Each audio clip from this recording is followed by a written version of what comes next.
580 Sports Talk coming to you on the first Red Friday edition. That is right. We got a lot of Chiefs discussion to get to. Derrick will join us. We will talk all things Jaguars as well. Can't wait to preview Missouri versus Kansas State, which is now making me a little bit nervous, but I'm riding with the Cats. We'll talk with Jurod Hamilton coming up at Power Mizzou. Ben Sinnott of K-State will be joining us. We got a lot to get to on this Red Friday edition of 580 Sports Talk. Sporting the Reds, sporting the Chiefs, feeling good. And I think the Chiefs are going to roll, baby. I love the Chiefs in this one coming up on Sunday. And you can listen to that game on our sister station, the Big 94.5 Country. That will start at 11 o'clock, 12 o'clock with the kickoff. We've got Royals baseball on 580 WIBW. So if you want to listen to Mitch and the gang, head on over to the Big 94.5 Country to check out the Chiefs. Jake LeBon, Brandon Dorzinski, Dan Lucero with you on this Red Friday. They neglected to wear their red today, but we'll give them a pass because they're not Chiefs fans. I'm wearing red. You got gray on. There's red on it. I might have some red draws on. You don't know. Yeah, but you can't see I don't want to see your draws. So we're going to talk plenty of Chiefs. Some great news for the Kansas City Chiefs. Andy Reid said today that Chris Jones and Travis Kelce will play on Sunday, according to Andy Reid. They were energetic together, repping the old DX yesterday, and Travis Kelce today pulled a fast one, did the whole, oh, my knee hurts, ouch, ouch, ouch, and then turned it into a twerk. That was kind of funny. So Travis Kelce in great spirits right now. They're both going to play.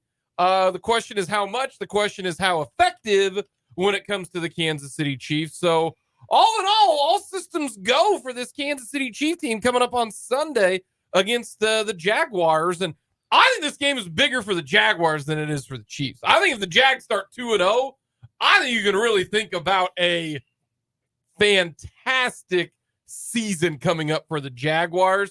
Record-wise, who they play in the division, I think the Jaguars, this is monstrous for them. It's a statement game. It's big time for them. It really, really is. So let's get to it. Our keys to the game, Big Chief, and our prediction. My first key for this one is don't give up the home run play. Don't give up the big play to Calvin Ridley. Got a big touchdown. They got a 28-yard touchdown run from Travis Etienne. Don't let Zay Jones go deep on you. Don't give up the big play. If you are the Kansas City Chiefs, allow or make the Jaguars go 10 plays and then score. Don't give up the big giant gain or the big long touchdown. And kind of the main reason for that is the Jaguars will punt the football. We don't think the Colts are that good. Now, I understand we're talking about one game sample size, very, very hard to make grand statements. Like I can say this right now about the Vikings defense. After 2 games, they stink, okay? They stink. That offense was perfectly fine. Primetime Kirk, I hope you had him in your fantasy league. My wife is really excited. She had Kirk and TJ Hawkinson yesterday, so she's very excited. But I think that the Jags offense is going to give up the ball sometimes. And so there's going to be a lot of possessions in this game, a lot of them. So don't give up the big play. Keep it in front of you. Force them to drive it down the field. And I don't know, with a healthy Chris Jones, depending on how effective he is, and everybody else is good to go, I think this Chiefs defense, which gave fits to the Lions, and maybe old Stevie Spags has got something up his sleeve. Don't give up the big play. Calvin Ridley against McDuffie, Zay Jones against Williams, against Snead. Do not give up the big play. Etienne can be a home run hitter. That was kind of a close game against the Colts. And then Etienne hit him with a big, 28-yard touchdown run. That was a huge play. Don't give up the big one. That's my number one key to this one. Out of curiosity, how many explosive plays do you think the Jaguars had in week 1? That's a run of 15 plus or a pass of 20 plus? I bet you they had probably 4. Right on the money. Yeah. They had 4, including their final offensive play, or their final meaningful offensive play, which was that ETN touchdown that was run. huge. That gave them the win because then they went up by 14. And then big shout out to the Jags for defense for holding there at the end. So that's why you cannot give up the big play. If you give up 4 plays of essentially 25 yards or more, I mean, one of those plays, if you have the ball at the 25, you're damn near in field goal range, just in one play. So don't give up the big play. That's my number one key for this one. Number one for me, also referring to the Chiefs defense first, I got some nerd numbers here for you, but you'd think the Jaguars would be like really good, really efficient at moving the ball because they've got a really good quarterback and they've got a good pass catching running back in ETN, and you've got a great number 1 receiver in Ridley and other good pass catchers like Evan Ingram and Christian Kirk and Zay Jones. EPA per dropback, so expected points added per passing dropback last week, they were 26th in the NFL, 7th worst in the entire NFL last week, while they were actually about league average in the run. Now, they don't run a whole lot because, well, their head coach is a Andy Reid disciple, and also because you've got all those pieces and you've got that quarterback, so you're going to throw the ball more often. They weren't especially efficient at doing it, though, and the biggest reason why, their offensive line. 26th also in the league last week in pass block win rate. That's ESPN stat. How often do you win your one-on-one matchups on the line, either offensively or defensively? Their offensive line 26th against the pass rush last week. So win on the early downs. Try to get this Jaguars team into 3rd and 8, 3rd and 9, 3rd and 10, and beyond, because if they're not going to be as efficient moving the ball through the air as you would expect, you're going to put them into some more difficult positions. Let's also not forget, as good as Trevor Lawrence is, and it looks like he's only getting better, there is a propensity for him to turn the ball over. Is he good against the blitz? Like, what's his, back of his baseball card against the blitz? Because if the O-line is that bad, a part of me says, let's bring the blitz, and it's definitely going to get home. 6th best QBR in the NFL against the blitz. Okay. Maybe just say front 4, you get the job done. Yeah, over, 76.8? 78.6. Yeah, so 78.6 QBR against the blitz. That's so not bad. Actually very good. That's pretty good. So if you can win, if you can stop those run plays on 1st and 2nd down. And I like Doug Peterson a lot. I think he's a great coach. He is one of the guys who drives me nuts because he will run the ball on 2nd and long. And it drives me up a wall. Andy Reid does that. Matt LaFleur does that. Kyle Shanahan does that, although that's different because his team can actually run the ball really well. It drives me crazy. Don't run the ball on 2nd and 10. Just don't do it. It's dumb play. No, Jags need to this week. Well, they probably will. Well, they should. So if you're able to stop plays like that, slow them down, force them into those 3rd and 8 or longer situations, they have a propensity to turn the ball over, and they just weren't all that efficient moving the ball through the air last week. What do you got? What's your number one key? Number one key, we got to go back to the fact that the Chiefs are going to have 2 of their 3 best players on the field for the first time this season. I've said all week, this has had a vibe of almost feeling like last week was the 4th preseason game. And obviously it wasn't, because it counts and you'd rather have won it than lost it. And who knows, that could prove to be costly down the line. But it feels almost like they've turned the page and that this is where it all kind of starts for Kansas City this week, because Chris Jones is going to be on the field and Travis Kelce is going to be on the field. And those 2 are so instrumental, not just in a statistical standpoint, but also the confidence you have knowing those guys are out there, knowing those guys are among the best at what they do in the NFL. We know we're going to see Kelce, we're going to see Jones. How much of them are we going to see? And what are they able to provide while they're out there? Now, if Travis Kelce's jovial attitude at practice today, hitting that the world's worst twerk in front of the assembled cameras, I mean, I thought the butt was supposed to move. Butt didn't move at all. He did more of the back. It was all back. Yeah. I don't know, D- for the twerk. Yeah, I give him a couple extra bonus points for effort, but not the best twerk. It was a good lead into it. Oh, my knee, yes, my knee, yeah, my he knee. sold it. He sold it really good. well. Yeah. But loses points for the actual quality of the twerk. Anyhow, I would imagine he's going to be close to full go, and we're going to see about as much of Kelce as we would generally expect to see. For Chris Jones, hasn't played in a football game, didn't play in the preseason, didn't play week 1.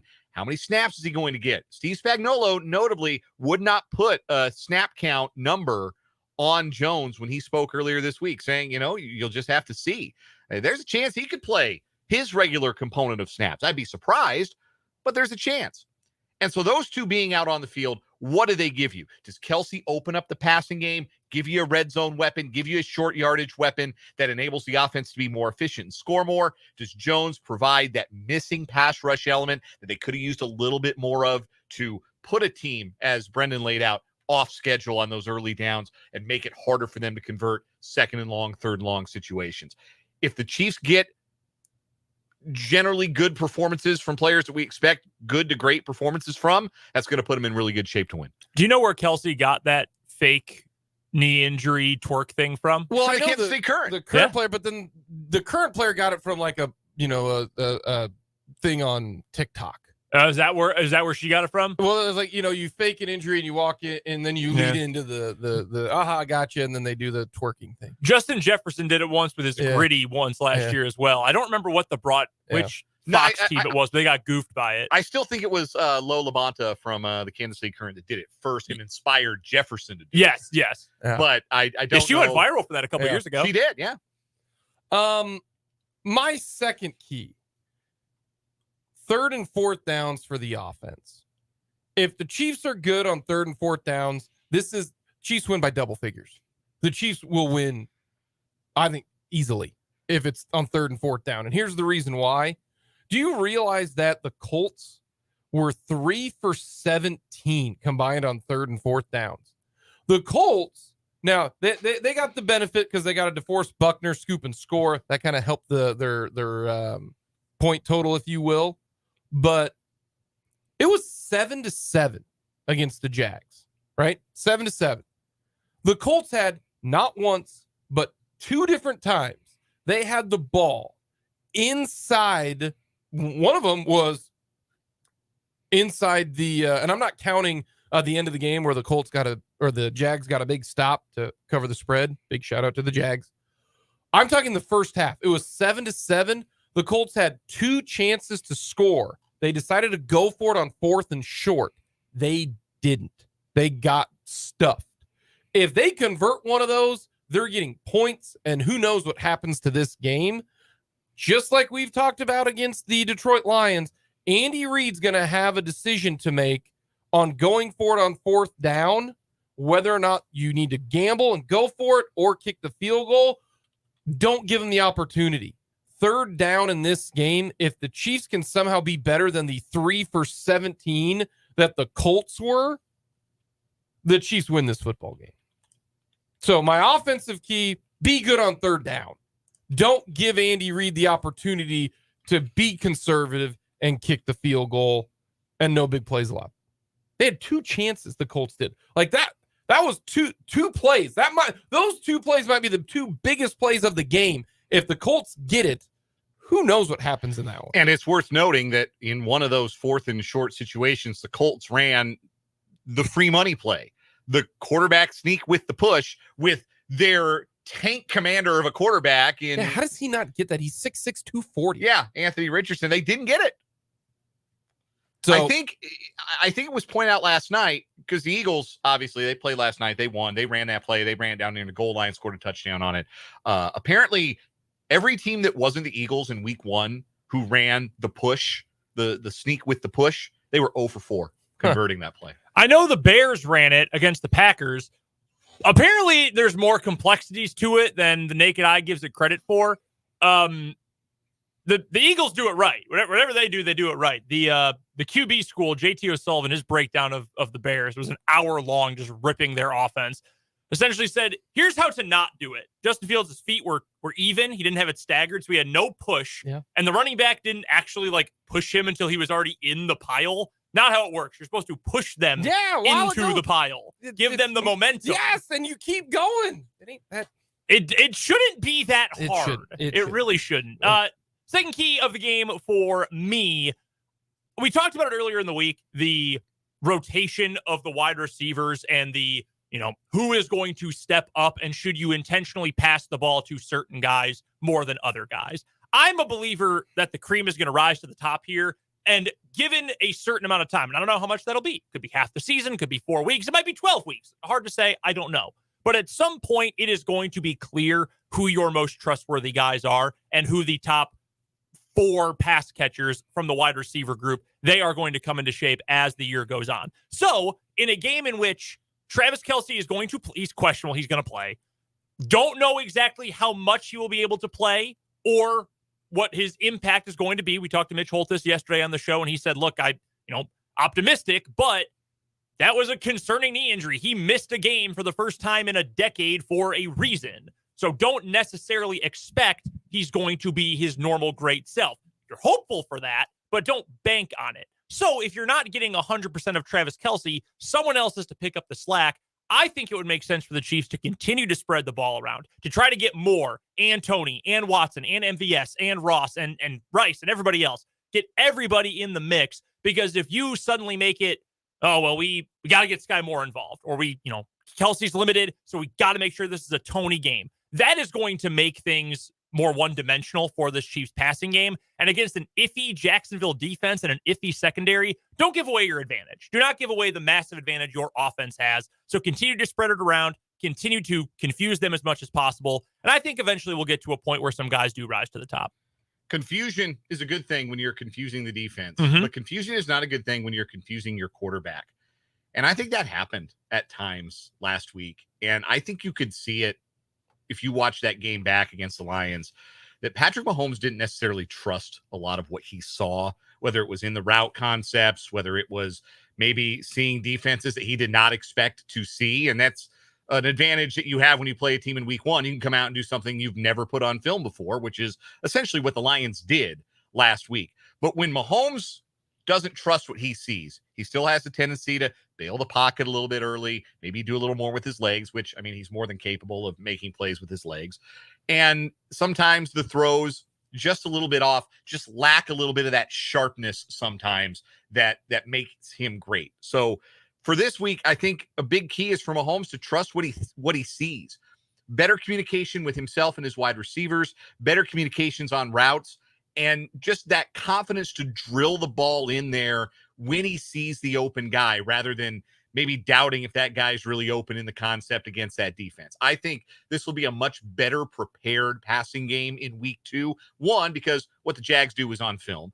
2, you've had another week plus. You had a week plus to get everybody back up to speed. Number 3, you get the center of gravity of your passing game back in Travis Kelce. So I expect that to be much smoother. And you said it right, Brendan. It's an iffy secondary for Jacksonville. Mahomes can have a big day against them if he's confident and he trusts what he sees. He's done it before. 4-0 in his career against the Jags. Alrighty, prediction time. Big Chief. I'm going Chris Jones. I think he's just a monster. You mentioned the O-line for the Jaguars, not particularly great. I think the Chiefs, and I think Chris Jones is going to have a big game. I think the pass rush is going to have a big game, because I think with Jones and what we saw from Karlaftis and how good Dana was, even and Udike Uzama was better than, I mean, he had 3 pressures in the game. I think this Chiefs pass rush might actually be better than what we thought. I think Chris Jones is going to have a big game. I really, really do, even if he is in limited capacity. I got the Chiefs winning 33-24. I think the Jags can stay close, but I think the Chiefs offense too much. My lock. You ready for this? My lock. Lock of the game. Stone cold lock of the century of the week. Yes. I miss that show so much. Andre Sisco is going to do a cheap shot on the Chiefs at some point in time. Calling it. Okay. Calling it. Because You're gonna be like, oh, that was uncalled for. Andre Sisco, guaranteed. Yeah, he's Guaranteed. the one who went helmet to helmet on Juju last guaranteed. year, didn't he? Guaranteed. He did it in week 1 too. Yeah. So for what it's worth, the Chiefs are favored by 3.5 on the road. Jake's got them covering, and over the point total. Total is 51.5. Jake's got 57 points. I am going 1 point under the total. I've got Chiefs 27, Jaguars 23. I guess that's still a cover for the Chiefs. I think they'll win. I think the Jaguars will make this a competitive game. I would not be surprised if this is a game where the Jaguars score late to keep it a little bit closer. A little backdoor cover. Yeah, I mean, they're a tough team late in games. Doug Peterson's aggressive. That is one thing. His teams will be aggressive, and if they feel like their backs are against the wall, they will fight back. They'll fight like a cornered hyena. But also, when you have a coach that's aggressive, there's a better chance that they get blown out It happens, yeah. because let's say the Chiefs are up 7-0 and Doug Peterson says, screw it, we got to keep up with them, goes for it on 4th down. Nope, doesn't get it. Chiefs get a stop, boom, they're up 14-0. It could get out of hand early if the Chiefs make the plays, though. I'm going with George Karlaftis as my big chief. One, I just found out it is officially Karlaftis. I know that's how you pronounce it, Damon. I don't know how you say it. I've been calling him Karlaftis for a while. It is Karlaftis. That is confirmed by the NFL media guide. Like you want to live in a loft. Yeah, like Ann Taylor's place. But I'm going to go with Karlaftis in this game. You've never shopped for women's clothes? My wife's not 60. Okay. Well, some people's wives do go there for their business attire. Ann Taylor, is that I thought that was Ann Taylor's an older. I don't know. The loft. No. Yeah, the loft. Married men, help me out here. We're all married here. The loft? Yeah. Oh, okay. I'm pretty sure it was Ann Taylor's loft at one point. Yeah, because it's Nordstrom's rack, and it's Yeah, no, my wife does shop there. I do know that. Is that related? Then I rescind my comment. I do not think they are the same place. No. Okay. My wife also shops at both. Anyway, George Karlaftis, he had a really good game in week 1. PFF did not agree. He was middle of the road from Pro Football Focus's grades. I thought he played really well. He did a good job getting in screen passing lanes, which is big when you take on a team that has a good pass catching running back. That's a big trait to have. I thought he generated plenty of pressure. So I look for him to have another big game. All right. Last week, I took a swing at a wide receiver I thought was going to have a big game, and then Sky Moore didn't catch a single pass. I have not learned my lesson.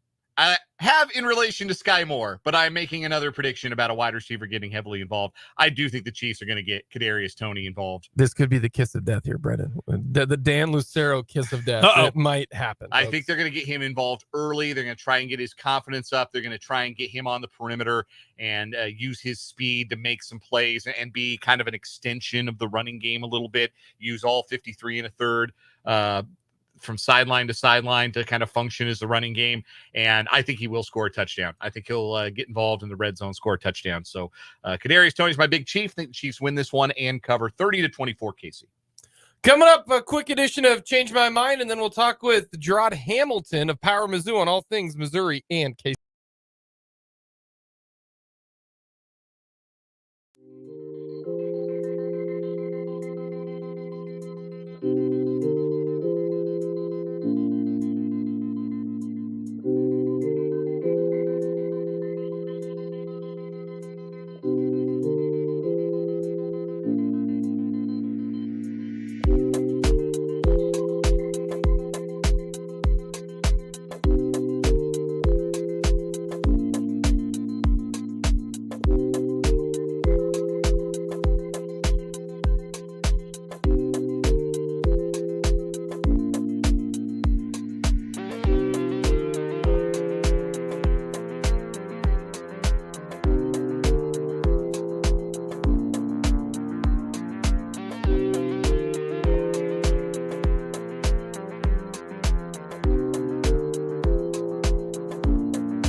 All righty. Change my mind. KU and K-State will have a combined 3 losses by the time they meet each other. KU and K-State will have a combined 3 losses? Yes, change my mind. Yeah, I mean, I'm going to stick with I know KU has looked really good to start this season, but I'm going to stick with my original prediction that KU goes 7-5 this year. They'll wipe the floor with Nevada coming up tomorrow night. But I think Texas, Oklahoma, I still think Texas Tech can be a tough game, although they'll probably have to switch quarterbacks at some point because Shuck just ain't it. So there's at least 2 or 3 losses there just for KU. BYU probably will be tough, even though it's a home game. They got to go to Oklahoma State, whose defense at the very least is very good. Yep. And I think K-State will slip up one time. Okay. Yeah. So that'll put it over. Yeah, I'm kind of with Brendan on this one. Should have put it at 4. Then it'd have been close. Change my mind. Mid to late September is no longer the best time seasonally of the year because it's just hot all the time now. That is now mid-October, not mid-September. Yes, the start of hoodie/quarter zip season is my favorite weather time of the year. And yeah, that's later and later these days. And, maybe one day we'll never have it. It just won't arrive at all. It'll just be 87 degrees all the time. And I would be fully okay with that. Man, I love having seasons. Yeah, I miss. Oh, don't get me wrong. I like seasons, but seasons. I just want my winter season to be, January. That's it. You just want a really short winter. Very short winter. Yes, I understand, folks. Jack, you have control of that. You can leave. I understand that. My favorite season is from... Do you hear that a lot? That felt like it was almost rehearsed. Yeah, a lot of people are like, well, if you don't like it, if you complain about the weather, just move. I understand that. I have control, but, right now, I'll deal with the seasons. Really. I mean, I do. I can say, hey, we're getting the HE double hockey sticks out of here and going to San Diego. But unfortunately, San Diego, in order to have, like, the size of this studio, that's like $8 billion. You can move out to the county. San Diego County. You move to the outskirts a little bit. No, you can't. It's too hot then. You got to be near the water. I'm not saying move to like just outside Nevada. I just mean the outskirts of San Diego. It's still like $8 billion, dude. I know people who live there. It's not bad. The further away you go, it's not too bad. Yeah, but the hotter it is. Again, okay. California is large. The outskirts are also large. You don't have to go too far into the desert. Change my mind. We are officially in the decline of the Nick Saban empire in college football. No, I agree with that. I will not be changing anyone's mind. I think Alabama's still going to be among the very best programs. I wouldn't be shocked if they won another title, but I think we are beyond the boogeyman Bama days. I think we are past that. NIL changes things. And I think the transfer portal does. Mm-hmm. So, okay, say that you're we are in the decline of the Nick Saban empire. That they are no longer going. I mean, they're always going to be great. Alabama has, but not like what they once were. Alabama has more want to than any team in the country, but it will not be like the where they win 5 titles in 9 years. Oh yeah. Like we're beyond where you just expect them to make the playoff. Yeah. Like they're going to start to be a little more like what LSU is, where like, yes, their ceiling is super high. Their ceiling is the playoff or one of the 4 best teams in the country, but they may not always make it. And well, plus that, statement might be Georgia right now because I don't know if anybody's beaten them this year. This may be the Kirby Smart empire. Yep. Coming up next, we're going to talk about something that KU and K-State fans are all. How about that? United Sunflower State right now. It's a united Sunflower State because every KU fan right now is cheering for K-State. Every one of them. I've seen some fans who've disagreed. I think the rivalry has shifted a little bit. I saw a KU fan just yesterday tweet, "I'm rooting for Mizzou in this game." Then they're not a KU person. I'm just telling you what I saw. I've known you, Brendan, more than 6 years now. I'm not saying I think that. I wish they burned that school to the ground. Exactly. And that's I'm not saying it. I question. I'm just telling you, Chad from Twitter said it. Well, Chad from Twitter is not a KU fan then. Coming up next, we're going to talk all things Missouri Tigers here on 580 Sports.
Coming up tomorrow, 9 o'clock pregame coverage.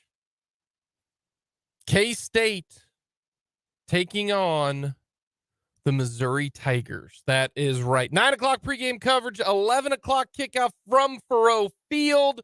Should be a good one. The former Big 8 schools are going to duke it out. It was not much of a contest in the second half against K-State Missouri last year. Not much of one. But people forget, Missouri did lead the game 3-0. They led the game 3-0. Interesting that it's a 3.5-point spread. Missouri coming off a win over Middle Tennessee. K-State taking care of business against Troy. And to preview all things Missouri Tigers, we welcome in Jurod Hamilton from PowerMizzou.com. Jurod, I got to ask you, what's the atmosphere and the feeling like in this game coming up tomorrow? It's going to be a big game. I mean, this is the first sellout in the Eli Drinkwitz era. So everybody's going to be coming in. We know that, they've just been so excited to, have this game. It feels like this is the game Missouri has been building up to, all season, or at least the fans have definitely been building up to. I, of course, expect, a good contingent of K-State fans to be there, but this is, the biggest game of this season. Well, they're going to say that about every game, but it feels like the biggest game possibly of Eli Drinkwitz's career so far, so it's huge. That was going to be kind of my next question. If Missouri wins this, is this the best win of the Drinkwitz era thus far?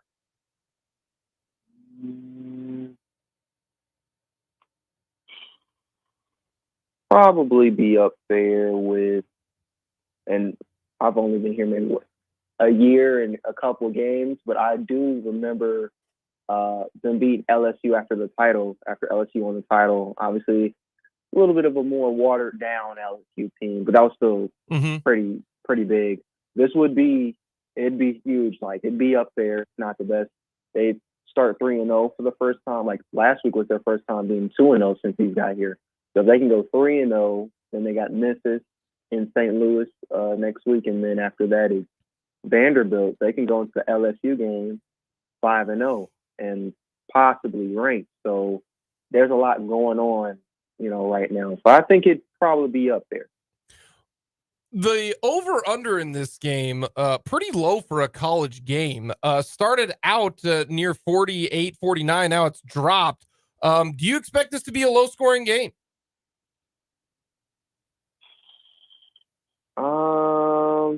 You said it's at 48 right now? I believe it was. It opened up at 48, and it has dropped since then.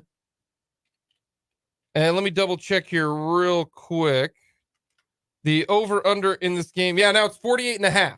48.5, which kind of makes you think, okay, maybe a 24-21 type of game. Do you feel like it's going to be just in the 20s?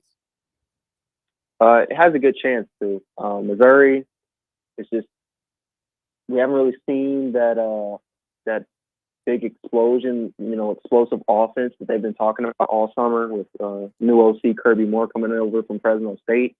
It just feels, kind of vanilla so far. They scored 23 points last week versus Middle Tennessee State, and it took them to the fourth quarter to get that, which kind of makes you feel like, they've been. I think we lost Jurod on the phone line. We'll get him back here in just a second. I'm going to ask about the quarterbacks because I know we're talking scoring here, but I need to know why Brady Cook. Why? I think every single day we've talked about this game, I've said K-State's going to win because Missouri can't play quarterback. So we'll get the final answer here from Jurod in a second. But I think the best chance for them to do this is to keep it a low-scoring game because Missouri's front four on defense, very good. It's really good. Sure. This is going to be one of the best fronts that they have seen. Yeah, I would agree. And I believe we've got Jurod Hamilton back on the line, football beat writer, or Missouri football beat writer, I should say, for PowerMizzou.com, joining us here on 580 Sports Talk. Sorry about the phone issues there, Jurod. I did want to ask, specifically as we're talking about this game being a little bit low scoring, Jake just mentioned the fact that Missouri's defensive front, very solid. I'm more worried about Missouri's quarterback situation. Specifically, Why? Why is Brady Cook the guy, and why has Eli Drinkwitz decided to go with him over the higher ceiling with Sam Horn? For Sam Horn to have won this competition, he was going to always have to take the competition. It was not going to be given to him. Last year, he just wasn't ready. Like, it was, and everybody loves the backup quarterback and stuff like that, but if he's not ready, he's not ready. And he wasn't ready. The fact that he was the fourth string, and if you see anybody who saw the game last year when they put in Jack Abraham and he threw 2 interceptions on consecutive drives, like, they're like, Sam Horn couldn't really beat out him. He wasn't ready then. He just didn't get it done this year. He told me in the spring, or he told me right before fall camp that, like, in the spring, he was working on just trying to learn, like, the mental aspects and stuff like that of quarterbacks, like, you know, reading defenses better and pre-snap things and all those things. And, you know, continue to work at it. But with Brady Cook, what they know is he's efficient. I mean, he doesn't throw a lot of stuff downfield, which is what they need to do. But first off, he's tough. He knows he's very smart. He knows what he's, you know, doing out there. It's just like there's like physical capability mixed with the offensive play calling that just makes it look, you know, out of whack sometimes. But they feel like he's the best option, and that's what they're rolling with right now. Whoever is at quarterback for Missouri, they do have one of the best offensive players in the SEC and maybe the entire country at their disposal in wide receiver Luther Burden. He was a top 15 recruit just a couple of years ago, 5-star prospect for Missouri. They're first in quite a while, if I remember correctly, from his recruitment. We have heard about him since he was in high school in East St. Louis. We obviously heard all the recruiting hype, and maybe if you haven't watched a lot of Missouri football but have heard about it recently, you've heard that he's a good player. But getting to watch him up close and personal, and he's still so young, what have you noticed that really makes Luther Burden such a special and such a dangerous player? Yeah, they moved him into the slot this year, and so last year they had so many slot guys. You know, you can only have, you know, so many people play there. But he's so talented. They still kept him on the field, moved him outside, and he had 9 touchdowns. He was tied for the team lead for that. So he did well there. But now he's on the inside. He's in the slot, and Luther is not the fastest player. I'm not saying he's slow, but he's not the fastest player. But he's really quick, and he's great in open space. He can make you miss by, you know, just how shifty he is. And then he can also kind of run through you. There's been plenty of highlights that you've probably seen of him breaking through a couple of tackles or dragging defenders. Like last week, there was a play where, I don't remember, it wasn't going to be that big of a game, maybe 4 or 5 yards, and he took it, you know, another 5 yards while just taking like 2 or 3 players with him. Like, he's gotten pretty sturdy, pretty strong. He's got a better set of hands. Last year, he did have a couple issues with some drops, but haven't seen that this year. He just looks ready to go. He looks like he can take a little bit more of the physical punishment. We've already seen him take a couple big hits this year, and he pops right back up. Like, he's doing everything they need a number 1 receiver to do. Jurod Hamilton is our guest, covers the Missouri Tigers for PowerMizzou.com, part of the Rivals Network, joining us here on the Fleming Place Wine and Spirits Hotline on 580 Sports Talk. Jurod, you've mentioned, we've talked about Luther Burden. There are some other playmakers on this offense. Nathaniel Pete had a big game against Middle Tennessee. Mekhi Miller's a player we're familiar with. He started his prep days in Topeka before he transferred into the Blue Valley School District in Kansas and finished up there before he committed to Mizzou. There are game breakers on this offense. So why don't they break games? Why is this offense so conservative? Are they limited by their quarterback? Are they limited by their play calling? What is it about this Missouri offense that kind of leaves you wanting when you watch them, where you feel like they're not as explosive as they could or maybe should be? It's a mix of things, and Drink addressed this earlier this week on Tiger Talk. Like, some things, it's just the offensive line. It's been an ongoing thing for a little bit now.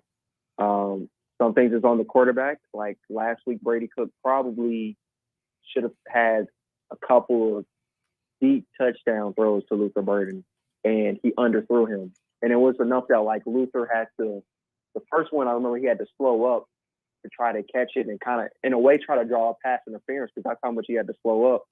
And then the second one, there was a little bit of pressure that forced Brady Cook to kind of, like, miss him, as far as, like, it was the post over the middle, and he kind of missed him a little bit to the left or something like that, just because there was so much pressure.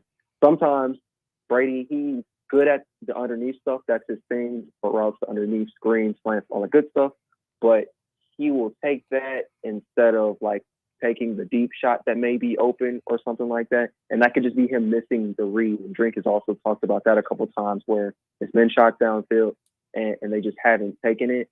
But I feel like it's a mix in all those things and, you know, not having the pieces along with the play calling, because we've been saying it for a while. Like, it's kind of a running thing that it feels like every game you know how they're going to start. It's like a pistol, single back thing, and it's like just a halfback dive right up the middle. It just seems just like so kind of predictable with some of the things they're doing.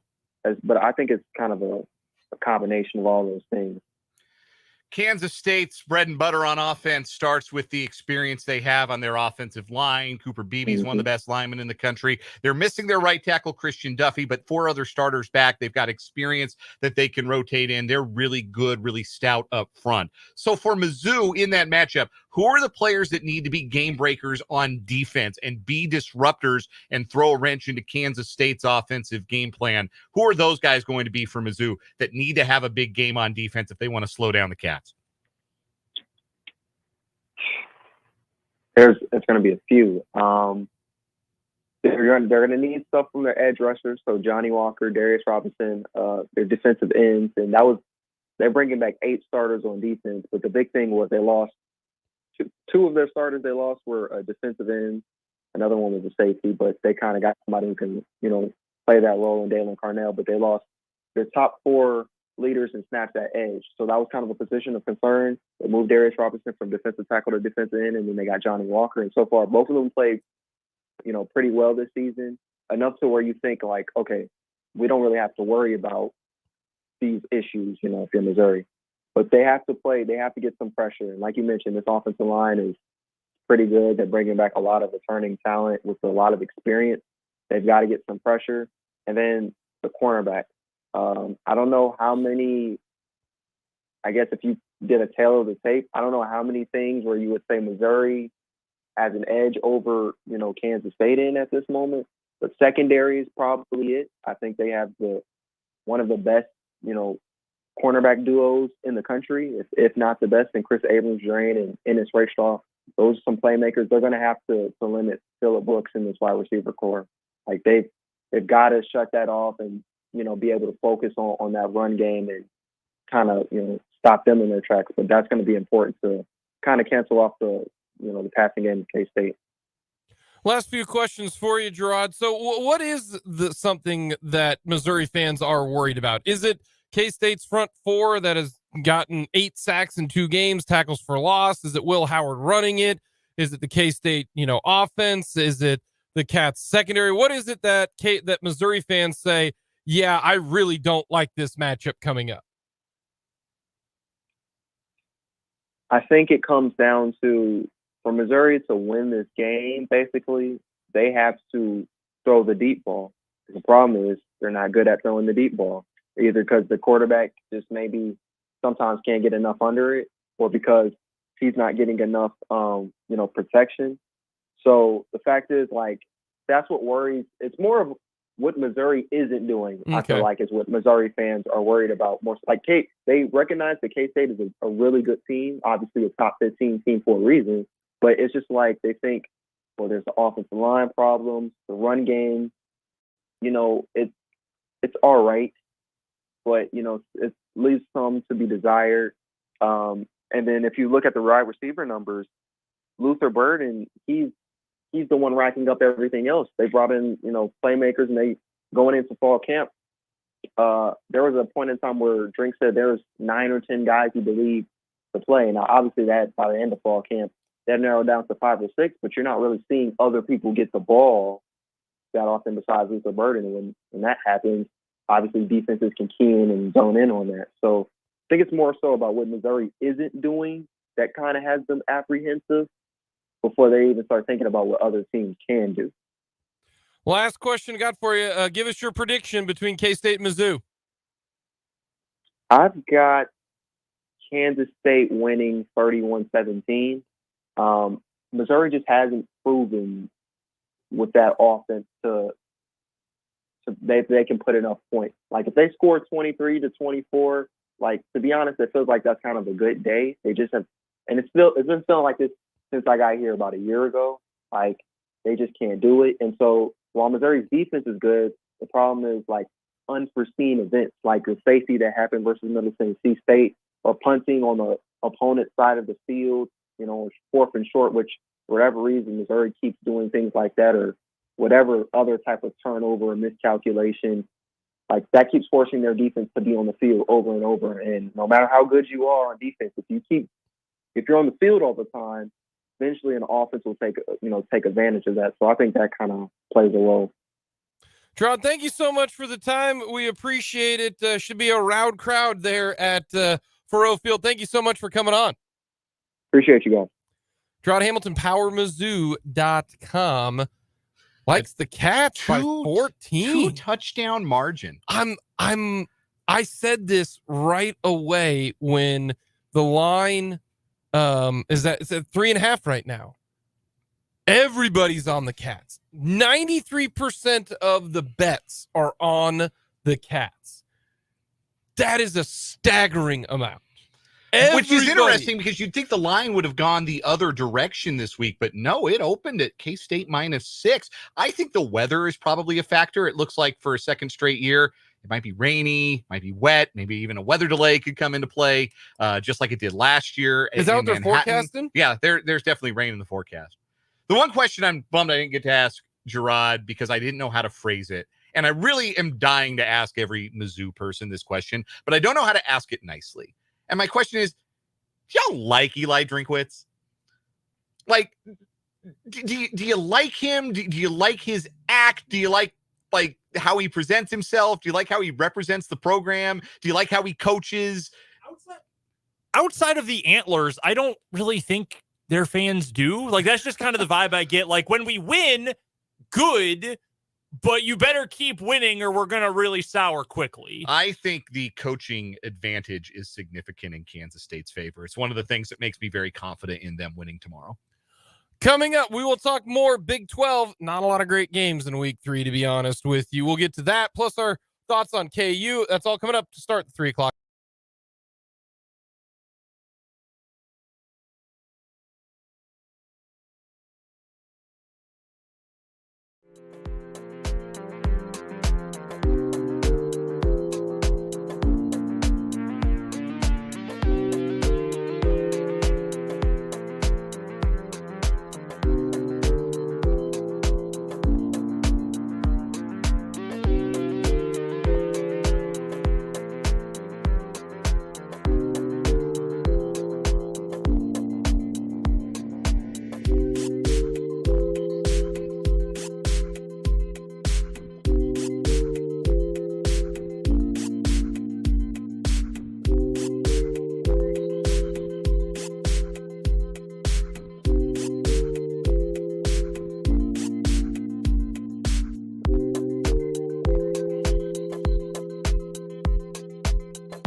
580 Sports Talk, hour number 2 on this Red Friday edition. Thank you so much for joining us.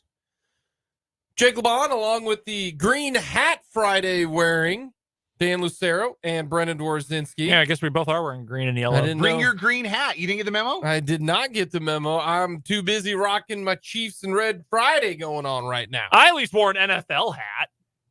Yeah, you wore the A's. Yes. It is a good hat. It's a very cool hat first. It's a very Second good of hat. all, I'm doing sideline tonight for the Lewis Toyota Game of the Week.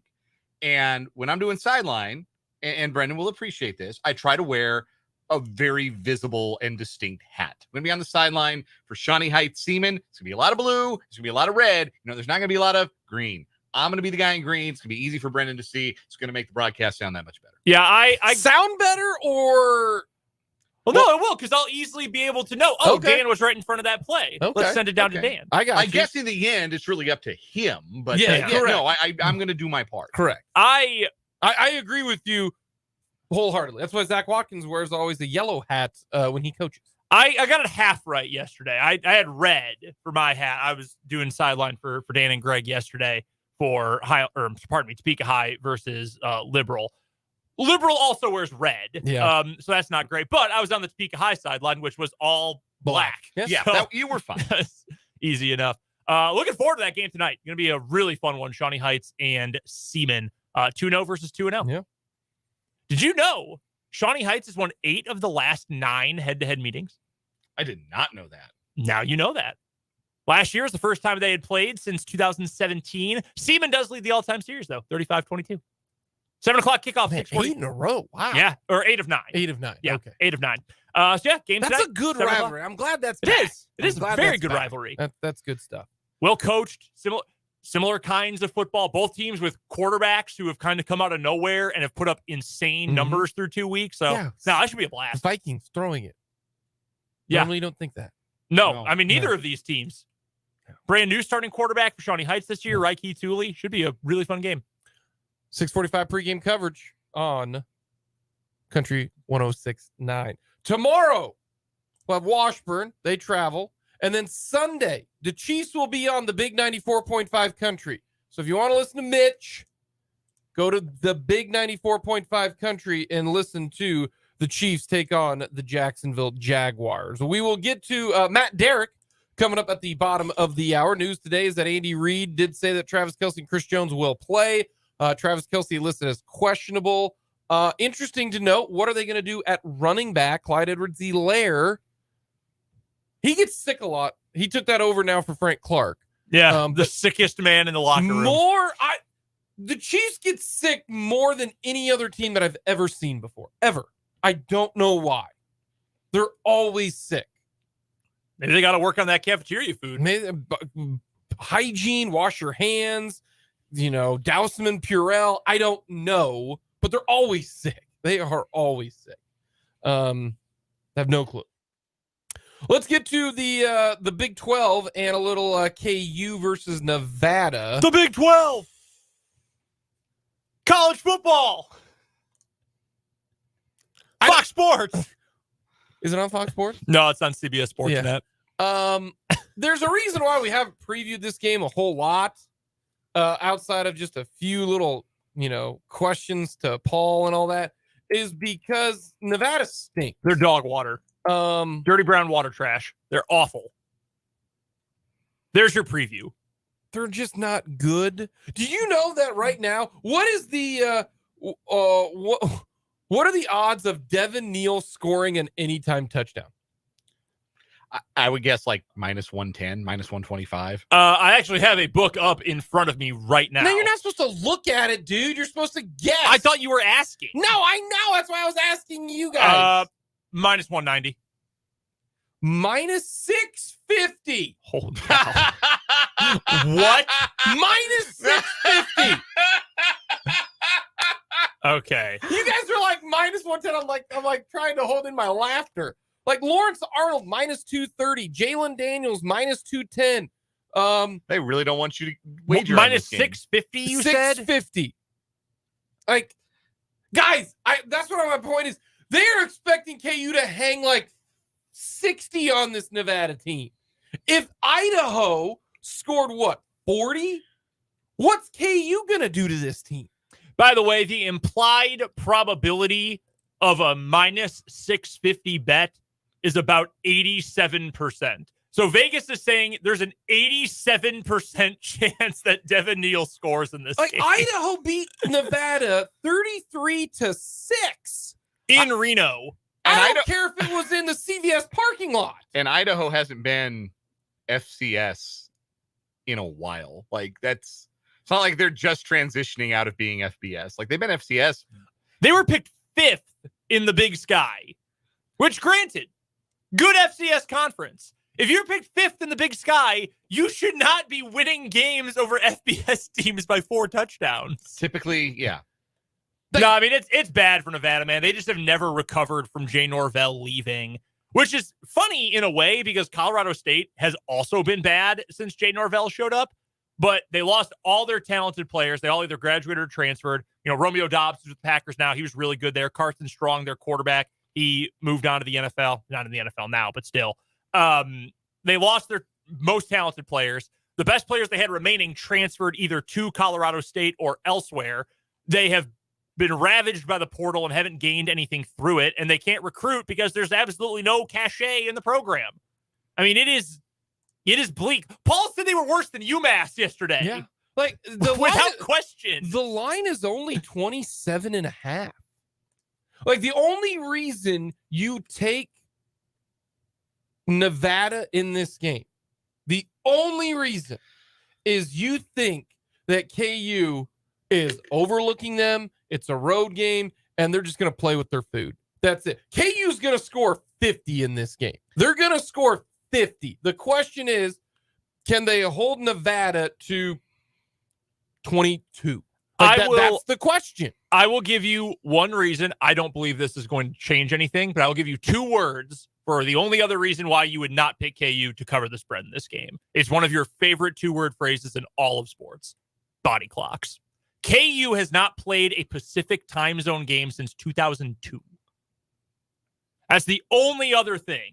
Why did they agree to come to Nevada? Is there a return game on the schedule? Yeah, there is. In fact, it may have even been a 2-for-1.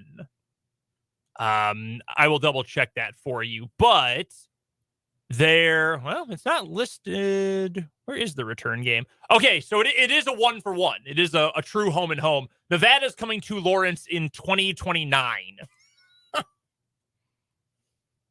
Maybe by that point, they'll almost certainly be on a different head coach. Maybe they'll be good. They might be 2 or 3 head coaches in at that point. I don't think body because what time is this Central Time? 10 o'clock? 9:30. 9:30? Man, these kids are used to being up at 9:30. No, honestly, the issue for KU body clocks wise is possibly going to be more for next week than for this week. Because Leipold said during his presser this week that we're going to make sure they get extra rest. We're going to travel at times that are the most conducive to these guys being ready and, get their, the jet lag out, whatever. I'm not as much worried about this game. What does change, though, KU loses a day of practice and rest going into next week, into the BYU game, because you're required to take a day off every week. Yeah. But because KU can't travel back or isn't traveling back after the game on Saturday, they have to change their whole schedule Sunday, Monday, Tuesday. Why can't they travel back after the game? Or for whatever there's an NCAA rule about when you can travel and take days off and stuff when you play late starts out of your time zone and whatnot. Swain wrote about it. All y'all, Fog.net, Swain wrote about this earlier in the week. But yeah, so they have to adjust the practice schedule for the rest of the week. Dumb. So they're traveling back Sunday morning. Yeah, Leipold's pissed. He's not happy about it. God, the NCAA can. So they're doing a Sunday night practice because they can't practice during the day. So they have to push everything back 10 hours. It's a chartered flight, NCAA. Yeah. They're literally going to be back home by 4 o'clock the next morning. Yeah. By the way, this is apropos of very little. Looking at the future KU football schedules, 2028, circle your calendars. KU's got a week 0 game on the islands playing at Hawaii in 2028. Week 0 Jayhawks. That is an August 26th game. Yeah. Wow. Yeah, real banger of a schedule to start that year. At Hawaii and a week later, home for Lindenwood. Yeah, who had the bingo card of, hey, in the future, KU is going to play at Hawaii and then take on Lindenwood. Take on Lindenwood next year, too, in fact. Lindenwood. They have a big, we're better than you, and we know it vibe. Real Globo Gym Yes. feels. Yeah. Oh man, when we went and faced Lindenwood, they got a lot of money, y'all. I mean, a lot of money. Oh, you got to have it to go from NAIA to D1 in like 15 years. Less than that. It was 10 years. No, maybe even less than that. They were only in the MIAA for like 5 years. Just a couple years, right? Yeah. But their campus, it's a private school, obviously. Yeah. Huge. They got like 900 sports. I'm not kidding. They have 900 sports. Yeah, they have a crazy number of sports. Everything. They, I'm sorry to interrupt you, Jake. 2011 was their first year in D2. They were an independent for 1 year, then joined the MIAA. And then they joined the Ohio Valley Conference last year. Yeah, So, less than 10 years. Yeah, just over a decade. Yeah. They've got, like, when you walk in there, it just felt like you were walking into the Globo Gym. Like, we're better than you, and we don't care. Yeah. Hey, So, I mean, I you've got the money. I want you to stomp. Like, I want KU to score like 800 in that game. They have, for men, baseball, basketball, cross country, football, golf, ice hockey. Yeah, they got men's volleyball. Lacrosse. Yeah, they're D1 in volleyball because there's only one Division I conference in men's volleyball. Yeah, they got everything. They got gymnastics, everything, field hockey, everything. They've got beach volleyball. Yes. The St. Louis suburbs have a school with D1 beach volleyball. Yes. I'm telling you, they have 900 sports. Anyway, KU, they should roll. 49-17 is the score I put on this one. There's probably going to be some garbage points late. I honestly don't know if we're going to see a ton of crazy Jalen Daniels stuff in this game. They're just going to hand it off. KU's got a 4 running back rotation, one of whom might be the best running back in the Big 12. They're just going to run down their throats. What are the odds on a McDuffie touchdown? Ooh. I bet I can find it for you. Dylan McDuffie in the end zone. I kind of like Dylan McDuffie, man. He's a good player. Dylan McDuffie. You rotate him with Please hold. Highshaw and Neal. That's a good group. Not listed. Are you on FanDuel? Yeah. Yeah, that's what I have up to. Yeah, it should be a wipeout. I don't think there's much more to say about it. There's also not a lot of good games this weekend outside of KU Mizzou. Yeah, K-State Mizzou is going to be, I think, competitive. The weather obviously could play a role. But again, I just expect Kansas State to win this game because I think they're better coached. And I think that they are more apt to take care of the ball and make explosive plays and not beat themselves in a way that Missouri typically does. I mean, last year, Missouri's got a good front seven, we say. And they had a decent front seven last year, too. There was a 7-drive stretch where K-State didn't score. Do you know what Mizzou was doing in that stretch? They threw 4 interceptions on back-to-back K-State have like a big punt return or something like that? They might have. I think they might have taken a punt back. It was a game that didn't have a lot of rhythm, but Mizzou just shot themselves in the foot repeatedly. I don't think they're equipped to win this game. I think that they are going to be out-coached. I think they're going to be a little bit out-physicaled in the trenches. Kansas State treats this game like a big deal because it is. And Mizzou, I don't think is going to be up for it in a similar way. Kansas State's defensive front has been one of the biggest surprises this year because of what they lost last year. We just got talking to Jurod Hamilton. He's like, yeah, the offense, not especially great. Their O-line, not especially great. Their quarterback, not especially great. They have one legit, yikes player, and he's a yikes player. Loser Burden, really, really good. Yep. I don't think they're going to score. I really don't. They're not getting over. If they score 3 touchdowns, then K-State has already hung 40 on them. It's a who cares type of touchdown. Or K-State's up by it's 35-17, games over, and Eli Drinkwitz is going to try to hurry up at the end of the game to try to score another touchdown. No, the only way they get over 21, I just don't see their offense generating enough. I just don't. Not when if your quarterback is like, I don't know if he can do it. and your O-line has got some concerns, I don't care what you could have Luther Burden, you could have, Justin Jefferson back there, and it might not matter. Like, that's why I like K-State as well. I think K-State wins by double figures. Like, I don't think, like, we're talking Missouri could score late and it's not going to affect the spread. The one thing where I agree with Jurod, I think that Missouri secondary is pretty decent. Not enough that it's going to completely swing the game, but I do think that's a better secondary than K-State's is, specifically at the corner spots. I like K-State safeties a lot.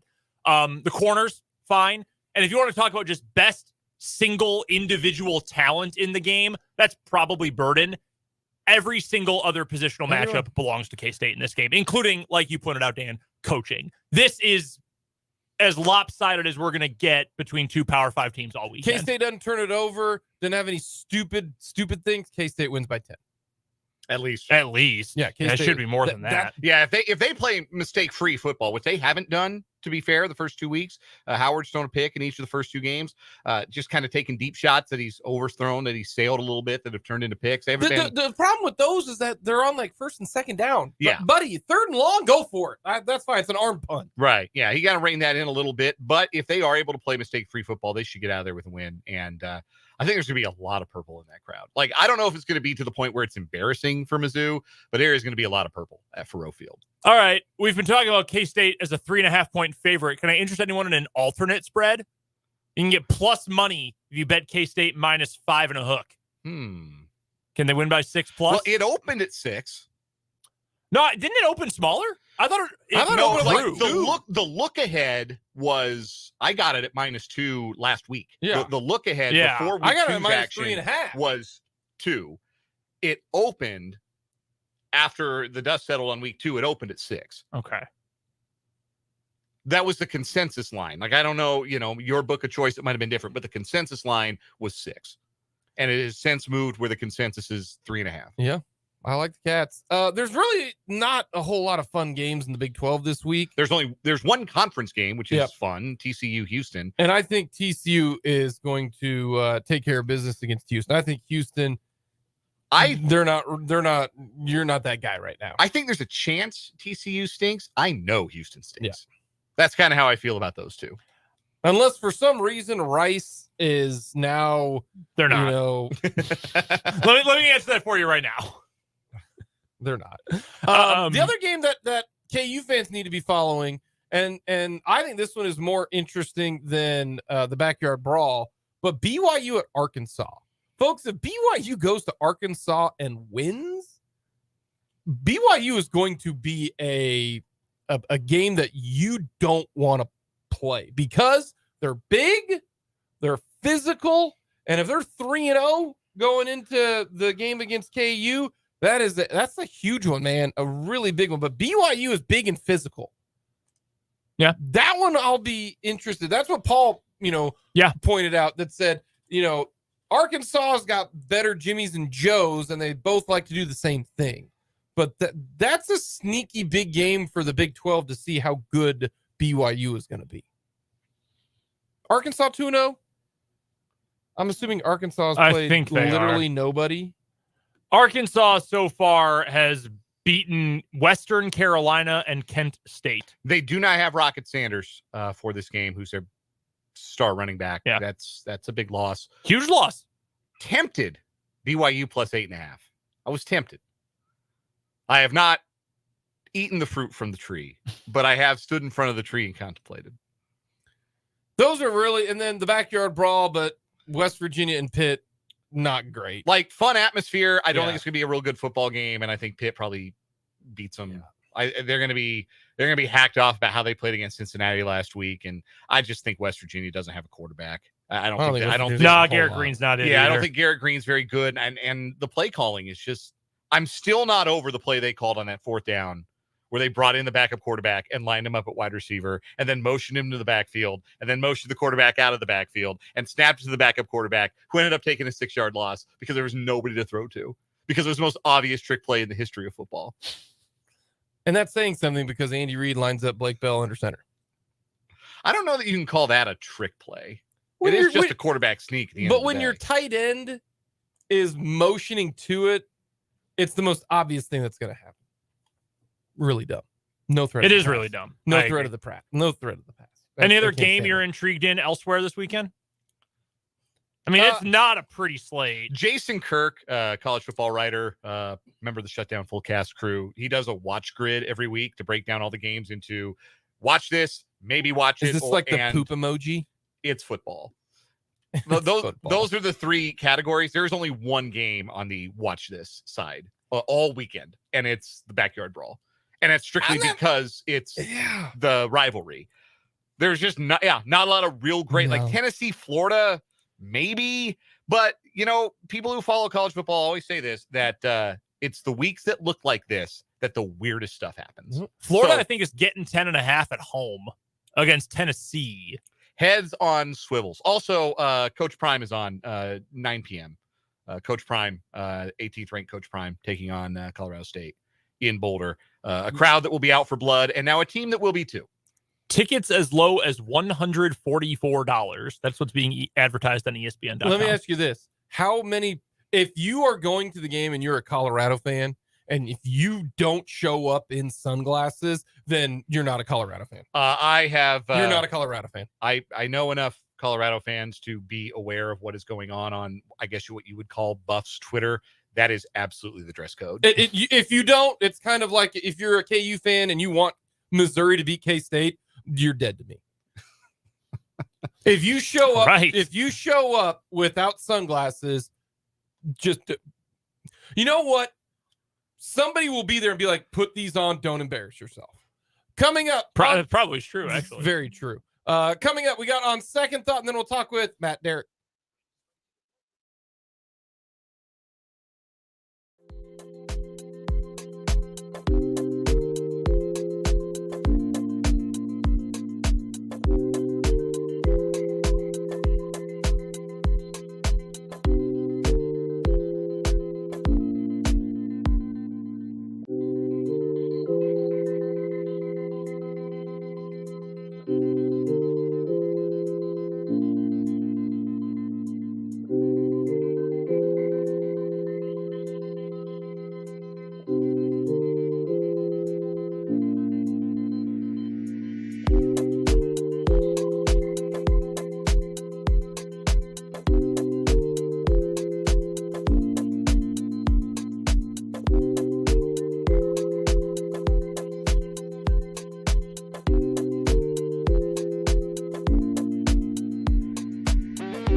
Alrighty, on second thought,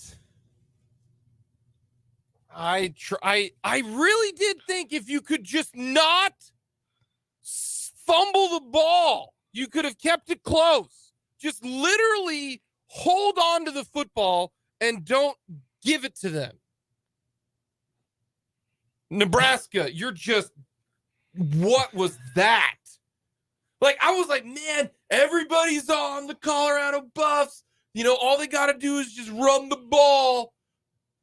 They couldn't hold the ball. Like, it was like a hot potato.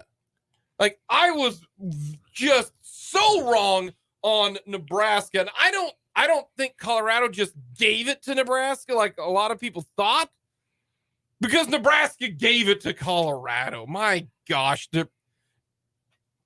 Sims is terrible. Matt Rule, you've done everything right, but you hitched your wagon to that guy.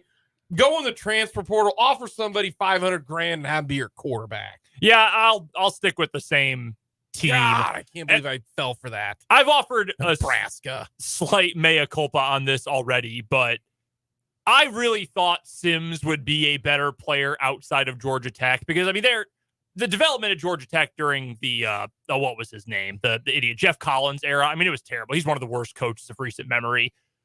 Nah, it just sucked. Like, sometimes there's bad development and it wastes talent. Sometimes bad development and bad players. And I told you many times I needed to see him play before I could make a final decision. Even that was too much credit. He's terrible. If he is your quarterback the rest of this year, Nebraska's winning 3 games. That many, huh? I might be generous. Well, I'm just like, I hear you. 3 games for Nebraska. Is that the worst win total that they've had in how long? I think they were 3-9 last year, weren't Yeah, they? they only won 3 games last year. They've gone. No, they won 4. They won 4 last year? Yeah, they went 3-9-21. Yeah, there you go. COVID doesn't count. And then they went 4-8. Yeah.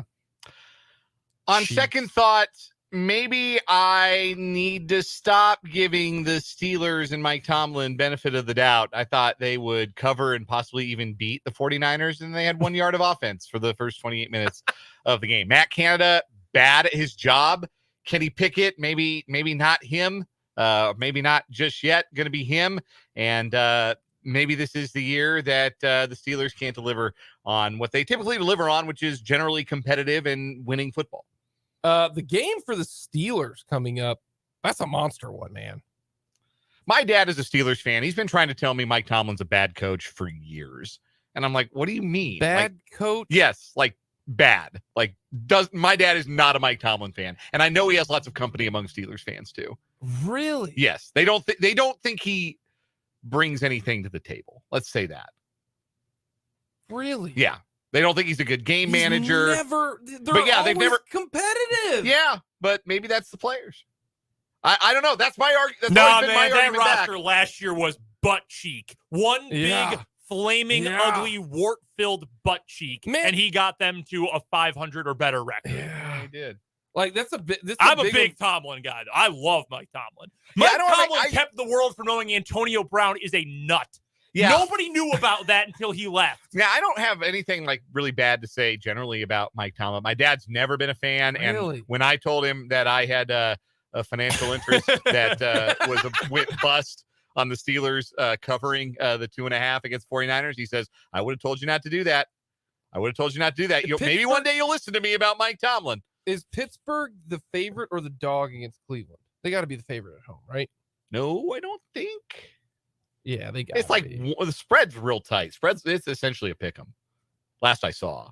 I have it in front of my face right now. Pittsburgh dog by 2.5. It's 2.5 now. Because that Cleveland defense is good. Very nasty. Yeah, that could be a rough one there. But it's at Pittsburgh. Hard to go against Mike Tomlin. I do. I'm a Tomlin guy. I think Tomlin's good. I don't think he's like Andy Reid, but he gets it done.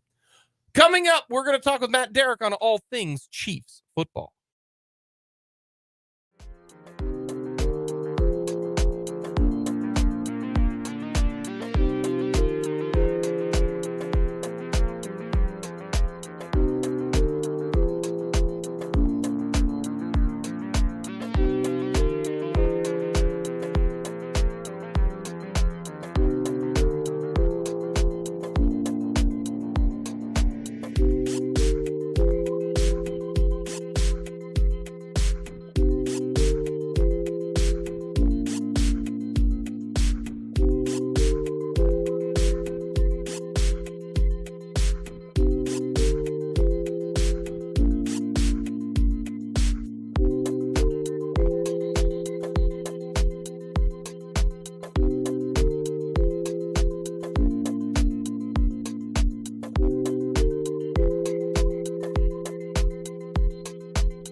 It's time for our weekly chat with the one, the only, the legendary Matt Derrick, joining us on the Fleming Place Wine and Spirits hotline for our Chiefs Insider. Matt covers the Kansas City Chiefs for ChiefsDigest.com. That's where you can find all of his tremendous work covering the reigning Super Bowl champs. You can also find him on Twitter at Matt Derrick, and he is hopefully recovered from what was a shocking loss in Week 1 to the Detroit Lions. Has the surprise from that game faded for you, Matt, now 8 days later?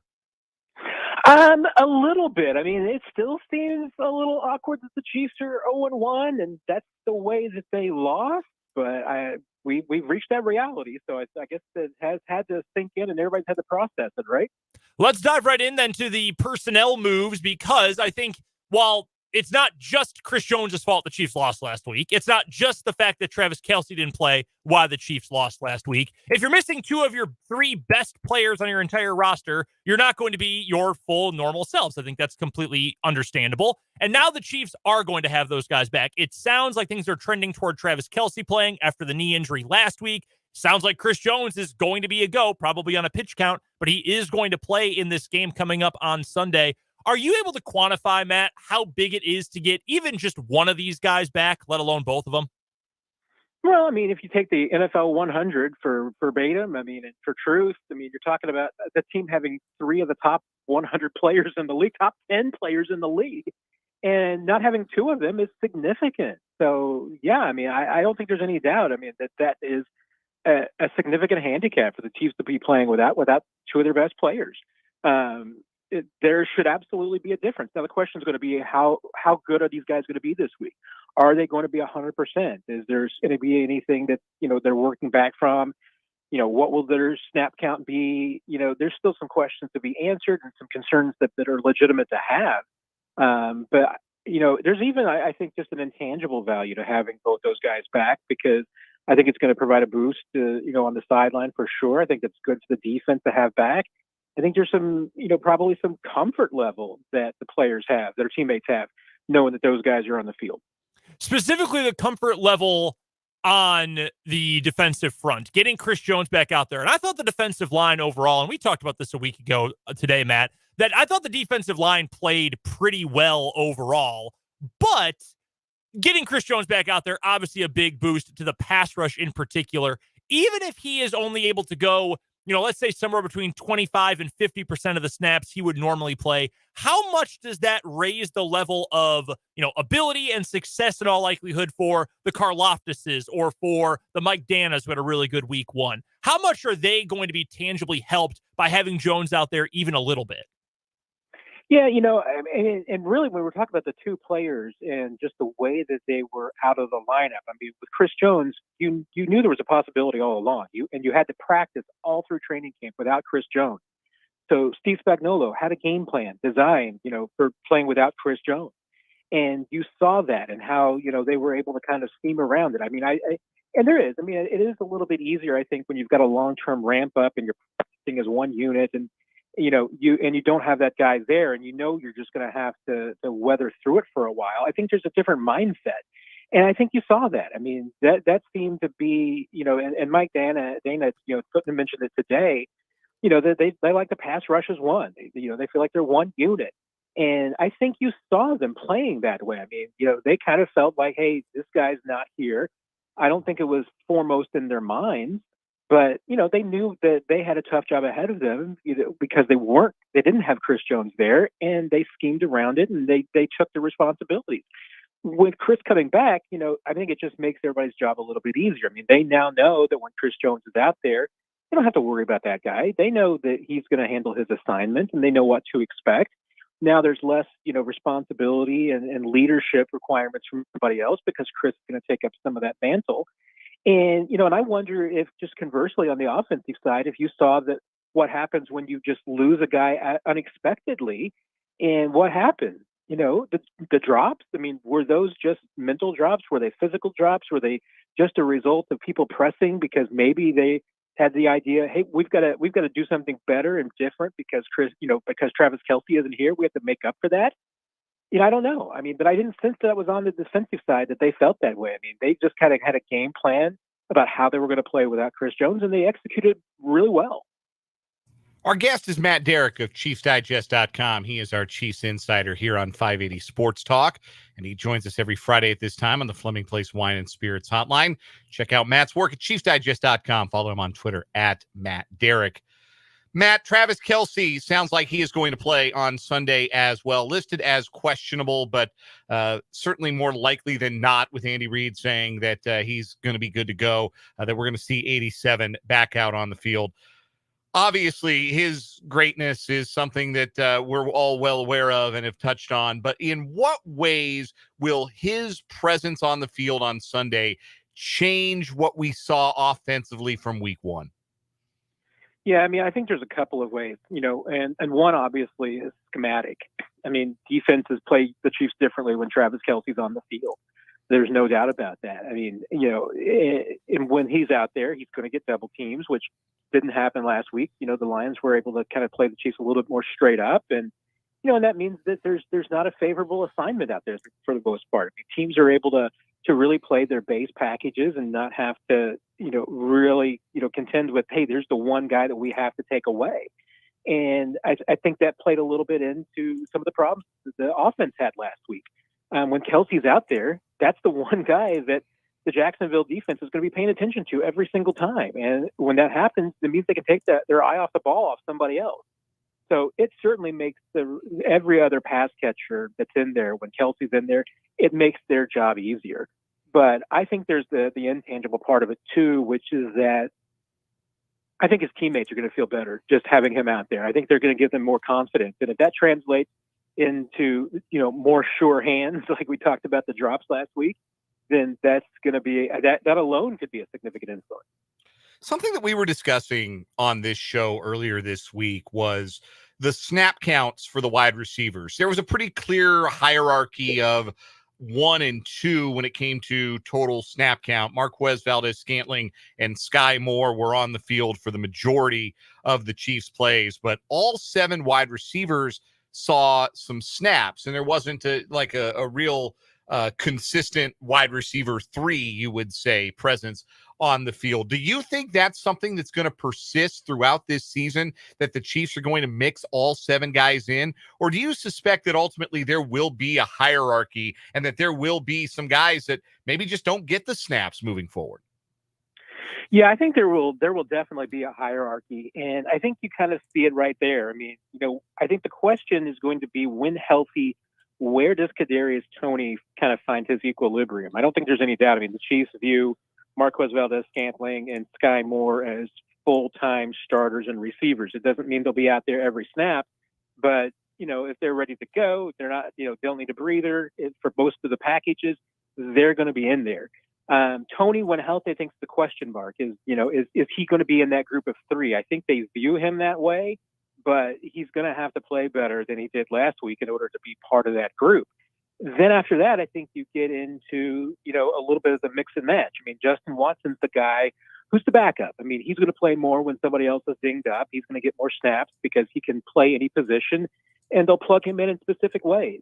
And then the other 3, I mean, with Richie James, Justin Ross, and Rashee Rice, James will be active pretty much every week because he's going to be the returner. But there might be weeks that, with Rice and Justin Ross, one of them may be down, because their usage is going to be much more package dependent and scheme dependent. It may be that there's weeks where there's several packages for one of those guys and none for the other. It's going to just depend on the game plan. So, the question to me is going to be, how many every down receivers do the Chiefs have? I think right now, healthy, they would say they have 2, and everybody else is kind of sprinkling in. But, how much one guy gets used could vary from week to week. And if Travis Kelce were healthy last week, would all 7 have been active? I'm guessing no. I mean, I think that more likely than not, a lot of the time, Chiefs will only have 5 or 6 receivers active, and there's going to be somebody that's down. Other than the return of Kelce, which is pretty enormous, I mean, don't get me wrong, but do you expect to see anything else maybe a little bit different on the offensive side of the ball going into this matchup against the Jaguars? Well, I mean, especially from just the standpoint of what's designed for the tight end. I mean, Blake Bell had his touchdown, and Noah Gray had a couple of catches, but you didn't really see the game plan, I think, last week specifically designed to get the tight ends the ball. I mean, it was really designed to get some of the receivers to football instead. And I think you'll see that go back to, a little bit more the Chiefs' original game plan. I mean, there's going to be a lot more plays where the tight end is specifically the number one receiver. I mean, that's the target receiver, the first choice for the quarterback. So that's the biggest thing. I mean, yes, Kelsey and those guys will still get their alternate targets because, it's just a matter of Kelsey reading a coverage and being able to say, hey, wait a minute, I'm not the primary target on this play, but I see a matchup and a coverage that I can beat given the signal to Mahomes, and that changes things. I mean, those alterations and those calls, I mean, you can see more of those. So that will influence the play calling and the adjustments in game a little bit, but I don't think there's any doubt. I mean, with Travis Kelce's in there, you're just going to design more plays for him. We're chatting with Matt Derrick from ChiefsDigest.com. It's our Chiefs insider here on 580 Sports Talk. Matt joining us on the Fleming Place Wine and Spirits hotline. You can find all of his coverage of the Kansas City Chiefs over at ChiefsDigest.com, and he joins us for our Chiefs insider every Friday at this time, ahead usually of a Chiefs game in the upcoming weekend. Matt, there are a lot of weapons on this Jacksonville offense. Their quarterback, obviously, Trevor Lawrence. Running back, Travis Etienne. You have, of course, Calvin Ridley and Christian Kirk and Zay Jones and Evan Ingram. Just a lot of guys who can go off at any given moment, all who have very unique, interesting skill sets that fit that offense very well. Who worries you the most? If you're Steve Spagnuolo and you think we've got to take someone away, who is that player for this Jaguars offense? I think it could almost vary from week to week, but I think the one guy that you really kind of want to contain, and I should be saying I think Calvin Ridley, but I tell you what, I mean, I think it's Etienne, because that's the one guy that you just don't want to see them get going. If they're able to get the run game going, it makes the play action so much more effective, and that's where Trevor Lawrence is really his most dangerous. If you can bottle up that run game so it's not much of a threat. And then now you can kind of tee off a little bit. I mean, you can really go after Lawrence, put some pressure on him. You can give a little bit more attention to Ridley. If you can make that run game one-dimensional and just not a factor in the game, then I think it makes it a little bit easier to just attack, Jacksonville overall. And I think that's doable because this offensive line is really banged up right now. They've got a couple of injuries. I mean, obviously they've lost Jawan Taylor, so they've got to try and replace him. And I think they're still struggling to figure that out. This is not the caliber of the offensive line that the Detroit Lions brought into Arrowhead last week. So this is a group that the Chiefs, especially with Chris Jones being back, you think should be able to dominate. And if you can take away the run game and force, the Jacksonville to even abandon the play action and just put the ball into the Trevor Lawrence's hands, I think that's what you want to do. I'm still skeptical about Trevor. I just don't know what kind of quarterback he is. I don't know if he is a bottom end of the elite quarterbacks in the league, or he is just one of the better and maybe the best game manager.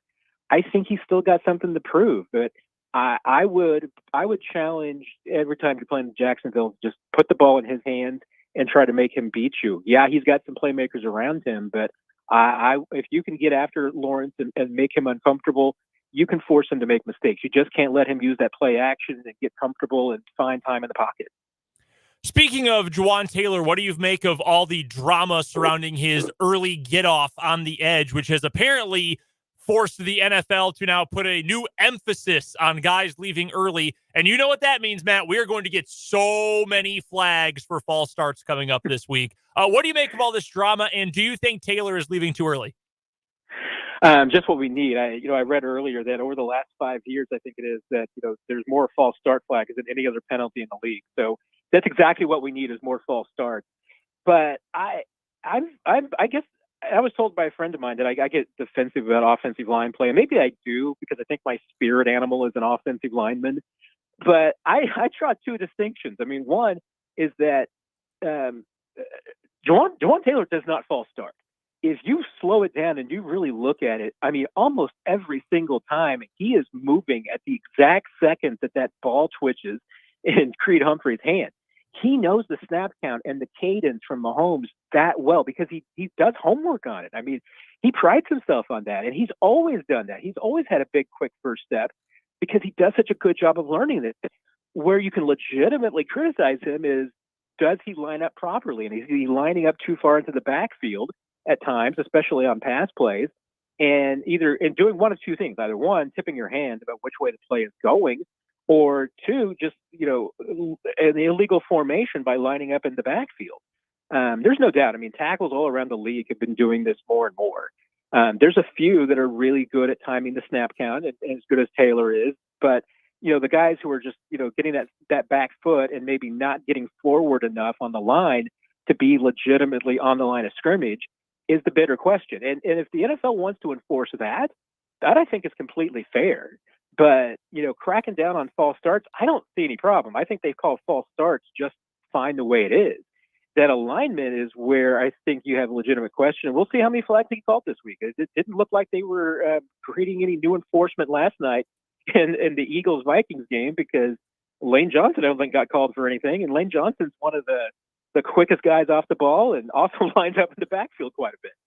All right, Matt, 2 real quick ones, then we'll let you go. Number 1, what's your score prediction for this weekend? Do the Chiefs get to 1-1? I think they're the better team, but until they blow somebody out, I'm going to continue to believe this close game trend continues. So I will go with the Chiefs 27-24.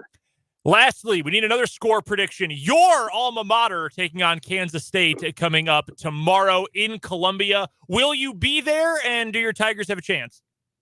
I will not be there. I'm reluctant to give my Tigers a chance because I am a fatalistic Mizzou fan on this one. Is there any other kind of Mizzou fan, Matt? Let's be honest. There's really not. I mean, we're pretty good at just fearing that the worst is going to happen. I mean, we're the ever classic pessimist in that the optimist says things can't get worse and the pessimist says, oh yes they can. I assume that K-State's going to win this one. I'm fearful that it might be pretty comfortably. So, hey, if the Tigers cover, I would be ecstatic, but I'm not counting on it. So, I think I may have said like 27-17 earlier this week. That might be too generous, but I'll take K-State. Matt Derrick covers the Kansas City Chiefs, does it better than anyone else out there, and you can find his work at ChiefsDigest.com. He joins us for our Chiefs Insider every Friday at this time on the Fleming Place Wine and Spirits hotline. Go follow him on Twitter as well. At Matt Derrick is his handle. Matt, we appreciate the time as always. Enjoy all the football this weekend. We'll talk to you soon. Appreciate it, guys. Take care, everybody. That is the one and only Matt Derrick joining us here on 580 Sports Talk. Halfway home, we've got 2 hours left on 580 Sports Talk today. We'll lead off the 4 o'clock hour with our weekly NFL and college football picks. That's coming up right here on 580 Sports Talk.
Hour number 3, 580 Sports Talk on the air. Thank you so much for joining us on this Red Friday. Lots happening today, tomorrow, and on Sunday.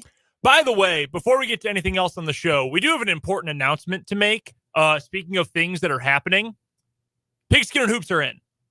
Yeah, Finally, they are. The long-awaited return of the Pigskin and Hoops magazine, 37th annual edition of our high school sports preview magazine.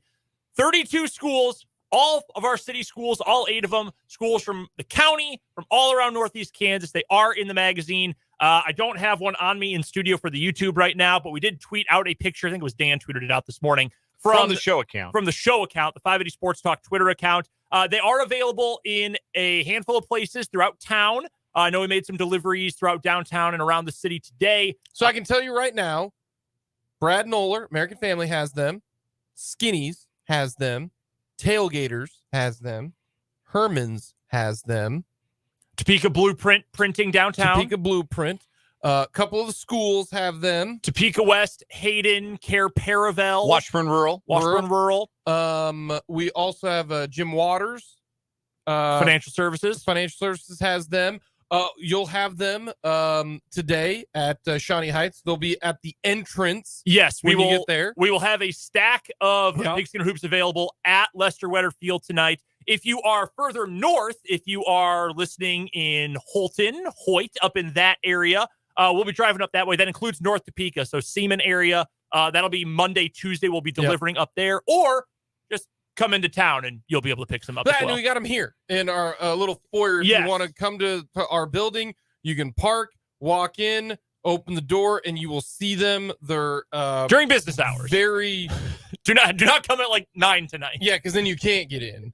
But yes, if you're here during business hours, they are accessible. Yes, very simple, very easy. We have been, I know a lot of you have asked and have been waiting, and trust me, we have as well.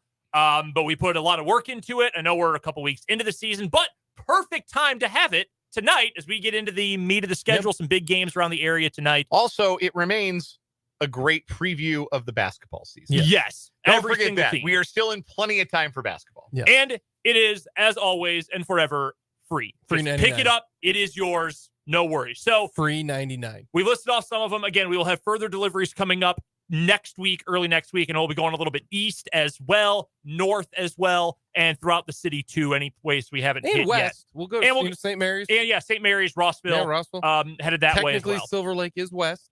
Yes, that is also true. Not by much. So if you're not able to make it into the city proper to pick one up today or this weekend, that is fine. We'll have them in even more locations first part of next week. That's the very first time anybody's referred to Topeka as Topeka proper. That's not true. I don't think that's true. I've said that. Yeah, I've said that before. Oh, okay. I've never heard just like within the city limits. Topeka proper. And even like not all the city limits. Because like I said, we'll get our friends in the Seaman area a little bit later and north of there. But yes, they're finally in. A lot of places will have them. You can stop texting or emailing or DMing me on Twitter. They are in. Or calling. Or coming to the radio station and asking. We've got them for you. They are out. We can all enjoy them. Today is when they arrive. We've got high school football tonight. Lewis Toyota Game of the Week. Shawnee Heights hosting the Seaman Vikings. Tomorrow, K-State, 9 o'clock in the morning is when K-State will be in action. If you want to check out the Cats, 11 o'clock kickoff. Sunday, Chiefs are on the big 94.5 country. The Royals are on this station, 580 WIBW. So pay attention. Chiefs are going to be on the big 94.5 country coming up on Sunday. Let's get some picks. All right. Yeah. 580 Sports Talk picks. We need a theme for this. Yeah, we do. I might need Jumper by Third Eye Blind for my picks last week. God. No, you can't. Jumper is only for. No, I know. I'm teasing. But I know. But I want to make this clear. Jumper is only for when one of our passionate fan I'm gonna need Jumper on Monday to start the show if Washburn loses to Lincoln. Yeah, okay? it's got to be especially when Jumper comes. Can we play Jumper after game 162 and the Royals have set a new record for losses? Can we get Jumper? No, because they're just like we could have played that one like in March 30th. and like May. Which is why we would play it now. No, because I'm so over the Royals. Like, I don't care. I really don't care. Don't forget tonight, 7:10, first pitch. Royals No, Astros. don't watch the Royals. Well, listen to high school football. Well, Stop it. I'd say that. Yeah. Royals baseball, they are. Doesn't make a sound if the tree falls in the forest and no one's listening. We'll get a open for our 580 Sports Talk picks. I'm going to get that clip from The Simpsons where Smooth Jimmy Apollo says, well, when you're right 52% of the time, you're wrong 48% of the time. We could also just have it be Rebecca Black in Friday. I'm just saying. Nope. I missed that song. All in favor? Nope. We're going to have some executive privilege and bring that song back because I missed that song. Yeah, Jay's been trying to pull executive privilege multiple times today. Not only trying to get the bump music changed now, but also because we didn't accept his pick of a Justin Jefferson prop for this week's picks. I'm frustrated because I bet on that and I was going to bet on that in Thursday night technicality. I'll give you that one because that's what we do. The bump music is coming back, though. We're putting that back in rotation. I do have power over that.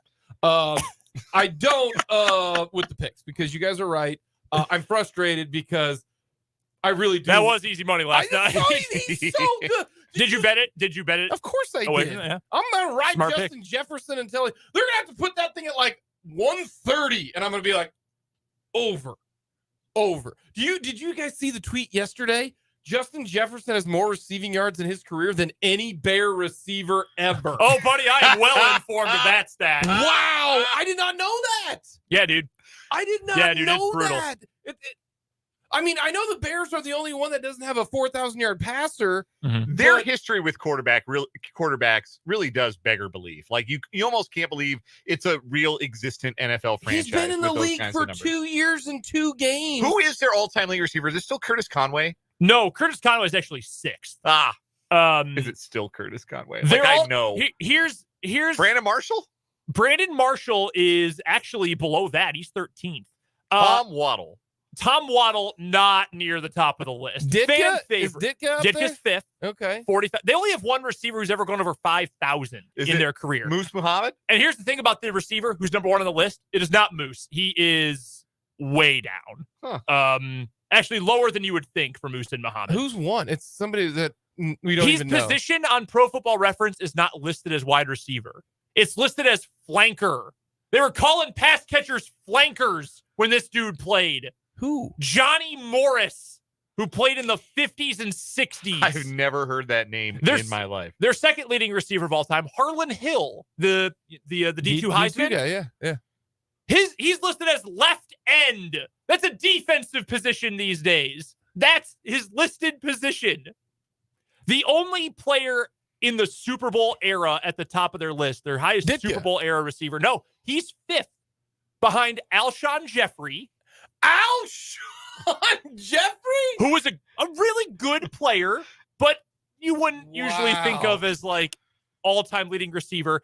Number 4 and number 2 in the Super Bowl era is Walter Payton, who you may or may not know is a running back. Sweet. That's how good sweetness is. Also, Matt Forte is in the top 7. 2 running backs are 2 of the 7 leading receivers Jefferson in Bears history. Is so good, except for near the goal line, apparently. He's really good near the goal line. But real quick, thoughts on the rule? I'm sure we've been over this before. Don't fumble it out of bounds. Okay. Too punitive. Would you give it back to the offense and like move them back, or what? Or just spot of the foul or fumble? Yeah, probably spot of the fumble. I don't know. So it'll be the 1 inch line every single time. That's like you fumble out of bounds anywhere else on the field, though. You keep the ball. Don't fumble it into the end zone. Like, to me, then the problem becomes, well, people are just going to throw the football in near the end zone every single time because there's no negative to that. The way I view it, Don't fumble it. The end zone is already a world of like differing magical, mystical martial law anyway. Like everything is different in the end zone. Rules about catching the ball, possession of the ball, getting tackled in it. It's already all different. So why I don't think the law of the other 100 yards should apply in the end zone. Also, don't fumble. Don't fumble. The game is so catered to the offense. Yes, this is the one thing the defense has. Like the one thing. So no, I have no problem with it. Is it really like punitive Yeah, to the it offense? sucks, Yes, but- it is. Yes, it is. I agree with that so much. But don't fumble it. Like the one thing you're taught when you were growing up, hold on to the football, right? Hold on to it. That's the risk you take. If it's fourth down, like when Mahomes went for it and, barely caught, like that's smart then. But I just think that just don't fumble it. Like it's touchback and defense gets the ball. That swung the game yesterday. Oh, it was huge. Totally. By the way, Jake Elliott, 61. That's a deep one. He did miss one. He did. Missed 55 but then he yards. made one from 61. Yeah, that's a deep field goal. By the way, if Harrison Butker hits from 61, the over wins on Harrison Butker's long field goal. Let's get to our NFL picks. I'm big on the Chiefs, man. I think this Chiefs team is going to click. Give me the Chiefs -3.5. I know the hook is kind of scary. And in this situation, if you're scared of the hook, you should probably take Jacksonville. I think the Chiefs are going to win. I just think their offense, and I think this is an over my dead body game for Mahomes. The Chiefs are like 13-3 because you said the Chiefs have had 3 2-game losing streaks. 3 in the Mahomes area. They're 13-3 when Mahomes starts, and in those 13 wins, he's thrown like 40 touchdowns. Like he's stupid good. So give me the Chiefs -3.5. And I think the Chargers offense is good. I think Kellen Moore, and I also don't think Tennessee is very good. I think the Chargers offense can go. So I'm going to take the Chargers -3 over Tennessee. Although no Eckler and maybe no Bosa.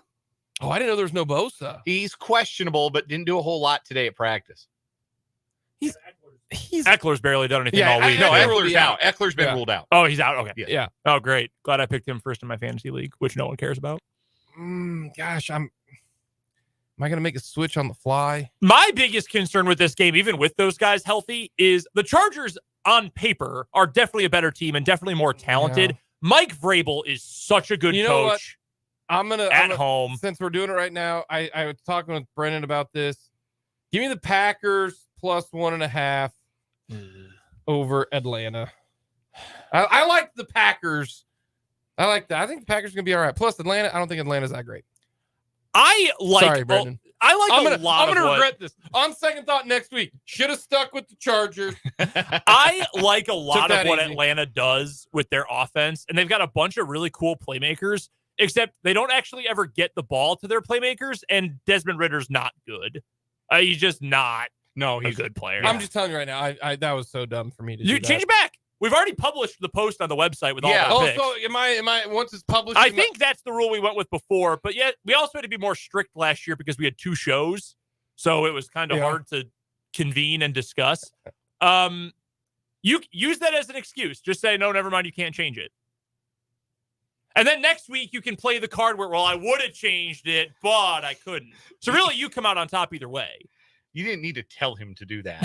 I know. He's gonna do it. I know. Since it's on the air, what matters is on the air. Yeah. Plus, this is gonna make Brendan nervous since I'm picking the Packers. So it already is. We're gonna have to make an addendum. You're gonna have to edit the page. Sorry, Brendan. Right. Packers, go Pack, go! By the way, always love the Packers. Okay. God dang it. By the way, one other note from James Palmer of NFL Network. This will be the first time Patrick Mahomes has played a game on his birthday since he turned 21 in 2016 while at Texas Tech. He threw for 800 yards. 470 yards, 5 touchdowns, no picks with a rushing touchdown. Was that the game against Oklahoma? Yeah, he's dude's pretty special. All right, so you've got, what do you got? All right, my NFL picks. I'm going with Tampa Bay at home by 2.5 over the Bears. I watched every snap of the Bears last week, man. They suck, and the Bucs have better defensive talent than the Packers do. And my dumpster juice pick of the week, Washington +3.5 on the road at Denver. Okay. Don't hate it. It's gross. I've got Buffalo laying 8 in the hook at home against Vegas. I think Buffalo will be ticked off about losing that opener, and they're going to firebomb the Raiders. And then I've got the Giants bouncing back after their disgusting Week 1 performance against who I still think is the worst team in the league, Arizona. Giants laying 4.5. I think they win handily even on the road. Alrighty. College football, I like the Cats. Like them. K-State -3.5. And I think Penn State's pretty good. I know they played, Delaware. But they hung a whole bunch of them on there. I don't think Illinois is very good. No, hype them up. I need that KU strength of schedule. I need a boost there. So I like Penn State minus 14.5. Man, I like that. I like that one the other way. I was thinking about putting Illinois plus 14.5. I think Penn State's really good, though. I went with two huge spreads. I'm taking KU 27.5 against Nevada. They're just so freaking bad. And then I took Colorado over Colorado State. That is the trappiest of all trap games. But Colorado State already stinks. And now Colorado's pissed. And that was so dumb of Jay Norvell. So I had to go with the Buffs. I've got a couple of favorites here, too. The only two dogs. Way off the board with these two picks, by the way. Dan, true degenerate. Yeah, I like Toledo laying 7.5 against San Jose State. I like Toledo. I do. Said no one ever. Y'all, like Jason Candle, man. Yeah, but Bill Connolly's numbers has this closer to a 2-touchdown spread. So I'll lay 7.5. And Cincinnati laying 14.5 against Miami, Ohio. I still don't know how good Cincinnati is, but they were rolling Pitt until Pitt scored some garbage time touchdowns, and they scored 66 in their opener. They should be favored by much more than this over Miami, Ohio. So 14.5, I'm laying with Emory Jones and the Bearcats. Since I wasn't allowed to take Justin Jefferson, which my bank account is happy, but my picks are not. I like the Chiefs. I think they're going to score. The over for the Chiefs 27.5. Patrick Mahomes is going to score more than 27.5. Maybe throw in a defensive score. I like the Chiefs to get to 28 in this game. I don't see the Chiefs being held to that few points back-to-back games. Nah, you're probably right about that. My wild card pick, I've got an NFL under Jets at Cowboys under 38.5. That Dallas defense is nasty. That Jets defense is nasty. Also, the Jets are starting Zach Wilson. Yes, the Jets offense is nasty, but in a different way. Do you know who is the emergency quarterback for the Jets this week? Vinny Testaverde. Congrats. Kellen Clemens. Former college quarterback Randall Cobb. Nice. Nice. The last time Kentucky won a game in Starkville, Mississippi, Randall Cobb was their starting quarterback. How about that? What do you got, Dan? I'm going, listeners, fans of this segment from last year will remember I had an 8-week spell where I took the Denver Broncos under, and I hit it, I think, 5 straight weeks before I touched the stove too many times.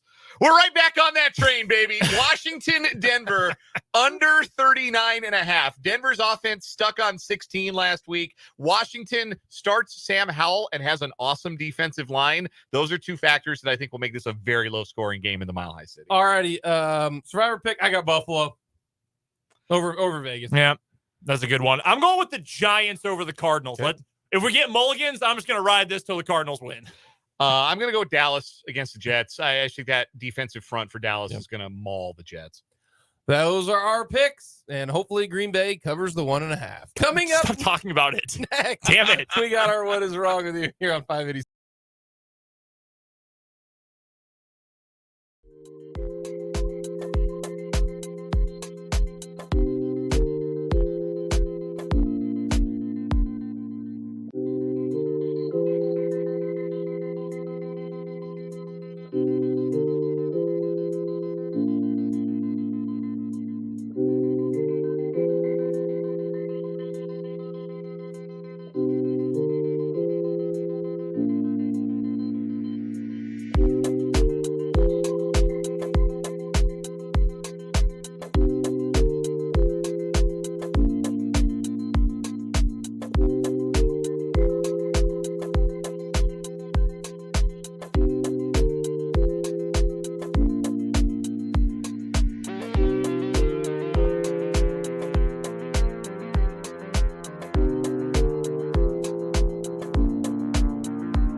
Let's find a weekly winner in What Is Wrong With You, shall we? Brendan and Dan here with you on 580 Sports Talk. And what is wrong with you on this Friday, September 15th? Brought to you, as always, by our good friends at Top City Metal Supply, who cut the metal you need to your specifications. That saves your time, your money, and your material. So never settle when it comes to metal at Top City Metal Supply on South Topeka Boulevard, halfway between Frito-Lay and Forbes Field. Our winner still this week from all the way back on Monday, DraftKings with the worst sponsored parlay maybe, or featured parlay maybe of all time. The Never Forget 9/11 parlay. Bet on all the New York teams to win on Monday night in commemoration of one of the worst days in American history. Who thought that was a good idea in the first place? Who said, yeah, go through with it? What editor said, yeah, let's put that out there? And how did it not get taken down in seconds, let alone minutes, let alone hours? Just unthinkably terrible. Yeah, that it was up there long enough for people to screenshot it. But again, did they void the bets? That's a great question. That's what I want to know. Did they actually allow? I mean, it's still a valid bet. It just no longer featured on the homepage. Yeah, put it on the homepage that, hey, if you bet all the New York teams, you're respecting the first responders. Oh my God, just so awful. My story for today is going to take us down to Florida, where a Southwest Florida man was arrested Thursday night after a case not of road rage, Dan, but of lawn rage. According to a charging document, a deputy from the Lee County Sheriff's Office responded to a disturbance call at a Fort Myers home around 9 p.m. A deputy observed a 62-year-old homeowner pacing in his driveway, appearing, quote, visibly irate and cursing. Quote, these mother bleep better not ruin my bleeping grass. They will see what happens.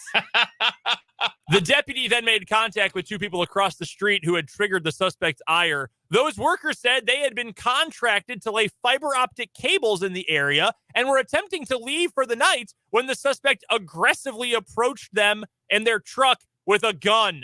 The deputy then went back to the suspect, attempting to calm him down, but he continued his cuss-laden rant. Quote, I will shoot these bleepers. That's how I will handle it. After obtaining a search warrant, the deputy searched the house. Inside the garage, in plain view on a shelf, was a gun that matched the victim's description. The black and silver Smith & Wesson 9 tactical pistol was loaded with a magazine, including 9 rounds of 9mm ammunition. Based on the nature of the offense, the homeowner was arrested and charged with aggravated assault with a deadly weapon without intent to kill. I don't know, man. You walk up to me with a gun that is loaded. I probably feel like you do indeed have intent to kill. Yeah, I would question the charge there. Especially after saying, where's the line? They will see what happens. Yeah, that feels like a threat on my life. It truly does. Look, man, I can understand really caring about your grass and your lawn and your landscaping. Oh, for sure. You know what it's not worth? Life in jail. Not worth it. Well, I know it's definitely not worth it. Not worth dying is laying fiber optic cables. Like, man. I'm done for the day. No man. way. There's this old coot on his front yard screaming about how MF this and he gonna shoot me. I'm gonna see what happens. No, I'm not gonna see what happens. My shift is over for the day. I'm taking my truck and my fiber optic cables and I'm going back to the office. I'm gonna tell them that we ran into a complication and I'm taking the rest of the day off. And you can go see me at the local watering hole and not messing around with this old man a gun. Not worth it, dude. No, nothing is worth that. Wild story. What do you have for today? Very strange. All right. We go to Portland, Oregon for this one, where a fire and rescue boat was stolen Thursday morning, leading to a chase down the Columbia River. Wow. According to Portland Fire and Rescue, Rescue Boat 21 was taken and driven creatively up, named. Yeah, very creative. You had a long meeting to come up with the names for the boats. The boat was taken and driven up the Columbia to Kalama, Oregon, prompting local law enforcement and the Coast Guard to pursue. The boat was beached near Kalama, where authorities said the suspect leapt from the boat and was then chased on foot. Slight slowdown there. So a water chase to a foot chase. According to fire officials, the individual drove off with the electrical cord still attached, which severed the cord itself. Ooh. According to the Cowlitz County Sheriff's Office, they did track down the suspect, and he is in custody. After the boat was recaptured, emergency vehicle technicians replaced the propellers and made sure the rest of the vessel was water safe. It was taken back to Portland and put in service around 1 p.m. I'm glad the boat was no worse for wear. The boat was okay. I know that was our gravest concern regarding this story, but the boat, she is seaworthy again. You can rest easy knowing that Rescue Boat 21 is back in service. I love just jumping out of the boat and taking off on foot. Ha-ha! They've only got their sea legs. I want to understand how the boat got beached in the first place. Yeah, this guy clearly not very well adept at driving a boat. I got to look up Kalama. I'm going to guess he does not have his boater's license, if I had to guess. Kalama's actually in Washington. Oh! So I said Kalama, Oregon. My apologies. Yeah, so he went quite a ways He then. didn't go quite a ways, man. Hold on. Hold on a minute. This guy stole this boat. And so by car, Portland is 38 miles from Kalama, Washington. Wow. So he got up the river, the Columbia River, which is in North Portland. And yeah, probably got about 30 miles straight north on the Columbia River all the way up to Kalama. Yeah, just followed I-5 basically. So what's the end goal? Is it to get to the Pacific Ocean? Was he thinking he could take Rescue Boat 21 into international waters? I think you steal a boat. You're just shocked you get away with the boat theft in the first place. I don't know. What do I do? Wow, that's really good. I'm going to go with this one today because of that last point I just brought up. Like, what's your goal here? It's not quite as bad as stealing a boat on a lake because just by nature, you are surrounded from all angles. But where are you going to go? Is it an interstate crime if he got arrested, committed the crime in Oregon, and then was arrested in Washington? I would think so. Yeah, it would have to be. Because, yeah, he could have just followed. If he could have made it around the bend of the Columbia River, it does. It spits out in, I don't know what you would call this, what sound this is. But, yeah, it eventually spits out into the Pacific. Yeah, I mean, I think it's not even... I think they just call it the mouth of the Columbia River. Yeah, you're probably right. Yeah. Yeah, there's... Honestly, if they didn't even want to pursue the chase, they could have just said, all right, just set up the Coast Guard at the mouth of the river and let's be done with it. So if it was an electric boat and he severed a cord, do you think maybe he just ran out of juice? Yeah, that might be it. Wasn't charged up. Oh, my God. See, not an experienced boater. An experienced boater would have checked. All right, I've got that one for today. Yes, I agree. Does that beat the Never Forget 9/11 parlay? I don't know, man. Never forget parlay. It's a combination of words that is just always going to make me chuckle. Again, another name for it could easily be commemorate the deadliest event in American history by betting on the New York Mets. Yes. I think I'm going to go with that one. We took the 9/11 menu last year to our monthly championship, and I think I'm going to pick that one as our weekly winner. Let's do it. That has almost gotten more absurd as the week has gone on. I heard from a friend of mine who has been catching up on the show and saying, and he texted me earlier this week and said, "Yo, man, I can't believe that parlay, man." Just outrageous. That is our winner for the week.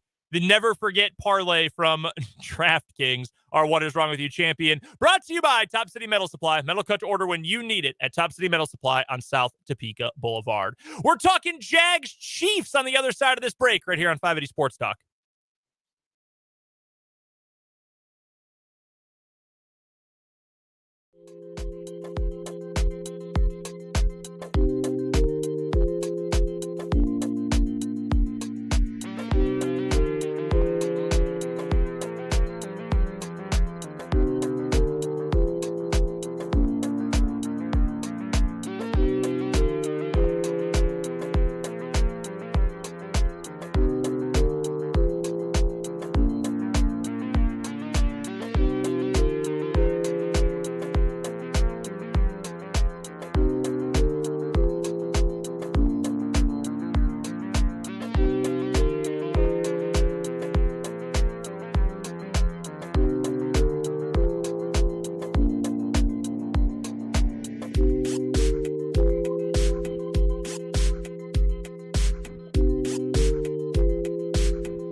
4:39 on 580 Sports Talk. Dan Lucero hanging out with you solo the rest of the way with Jake and Brendan off to other adventures. We're previewing the Chiefs and the Jaguars this coming Sunday from Jacksonville. And here to help us break us down from the Jacksonville perspective, Kyle Bumpers covers the Jaguars, writes about them for the Jaguars Wire. That's a bit of a mouthful, Kyle. I apologize for getting that wrong. How are you this afternoon? I'm great. No worries at all. It is a little bit of a mouthful. The Jaguars Wire. A lot of people call them the Jaguars. I've noticed that's not like you could have just done the Jaguar. I don't know. That you can ignore and forget I ever suggested that. Kyle, let's start with the week 1 performance for the Jacksonville Jaguars. Victorious over the Indianapolis Colts on the road, pulled away late for the 31-21 victory.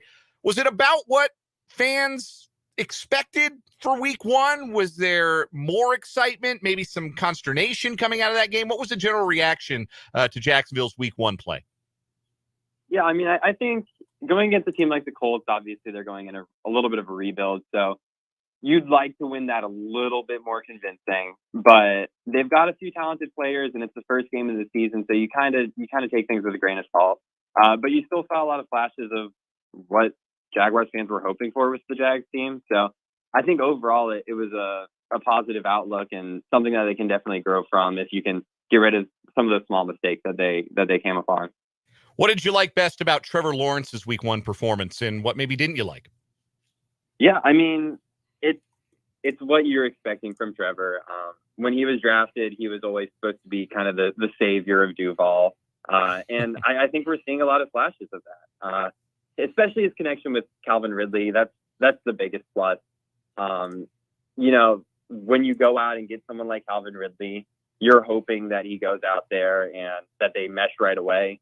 And with Ridley, being out for almost 2 years, it would almost be expected for him to kind of go out slow. And he goes out there and has a great week 1. So that was definitely the biggest plus. Ridley's 8 catches, 100 yards, touchdown. Trevor, I think, looked really good. There wasn't a whole ton that he really did all that wrong. His 1 pick just kind of slipped through Tank Bigsby's hands. That's kind of a fluke play. And then the 1 fumble he had just got pressure off the edge. Can't always do all that much about that. Pocket kind of collapsed around him. I thought he moved really well. I thought he was throwing the ball really well. So I really felt positive about Trevor's performance against the Colts. Calvin Ridley, you mentioned, had the big game, his first game back in the NFL after the year's suspension for gambling that he served last year. What element does he bring to this Jacksonville offense that maybe they were missing or maybe is now highlighted further or bolstered further by Ridley's presence? Yeah, I mean, Christian Kirk was great last year. He was the number 1 receiver, but he's best served not as the number 1. And when you go out there and get someone like Calvin Ridley, he can take on that workload. And not to say that Christian Kirk couldn't do that, because really he had a phenomenal year last year. But if you're able to push him, if you slotted a new number 1 receiver, and then Christian Kirk and Zay Jones slide down the depth chart, your receiver room gets immensely better. Because Calvin Ridley, his game is just so well-rounded. He's so great at adjusting to catch any kind of throw that's thrown at him. Great route runner, great playmaker. And a lot of the other guys have bits and pieces of that, but they might not be the full picture. Christian Kirk is a really good playmaker, and he's super quick. They use him in a lot of different ways, and he's great. Zay Jones is more that sure-handed guy. So getting someone like Calvin Ridley, who's just a well-rounded guy, makes it so much easier on the other guys. Christian Kirk isn't going to play as well if he's getting all the attention from a defense. But Calvin Ridley's the guy that can break through that kind of coverage and really shows some dominant play as the number 1 receiver. Our guest is Kyle Bumpers. He writes about the Jacksonville Jaguars for Jaguars Wire, which you can find online at jaguarswire.usatoday.com. Check him out on Twitter as well, at Bumpers Kyle. Kyle joining us on the Fleming Place Wine and Spirits Hotline here on 580 Sports Talk.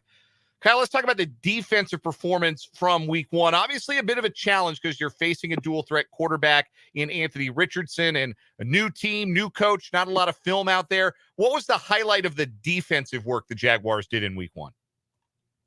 Yeah, I mean, when you have someone like Anthony Richardson that you're going against, he's he's just a phenomenal athlete. It's hard to really stop him completely, but I thought they did a good job containing him. And a lot of the big guys for that Jags defense really showed up.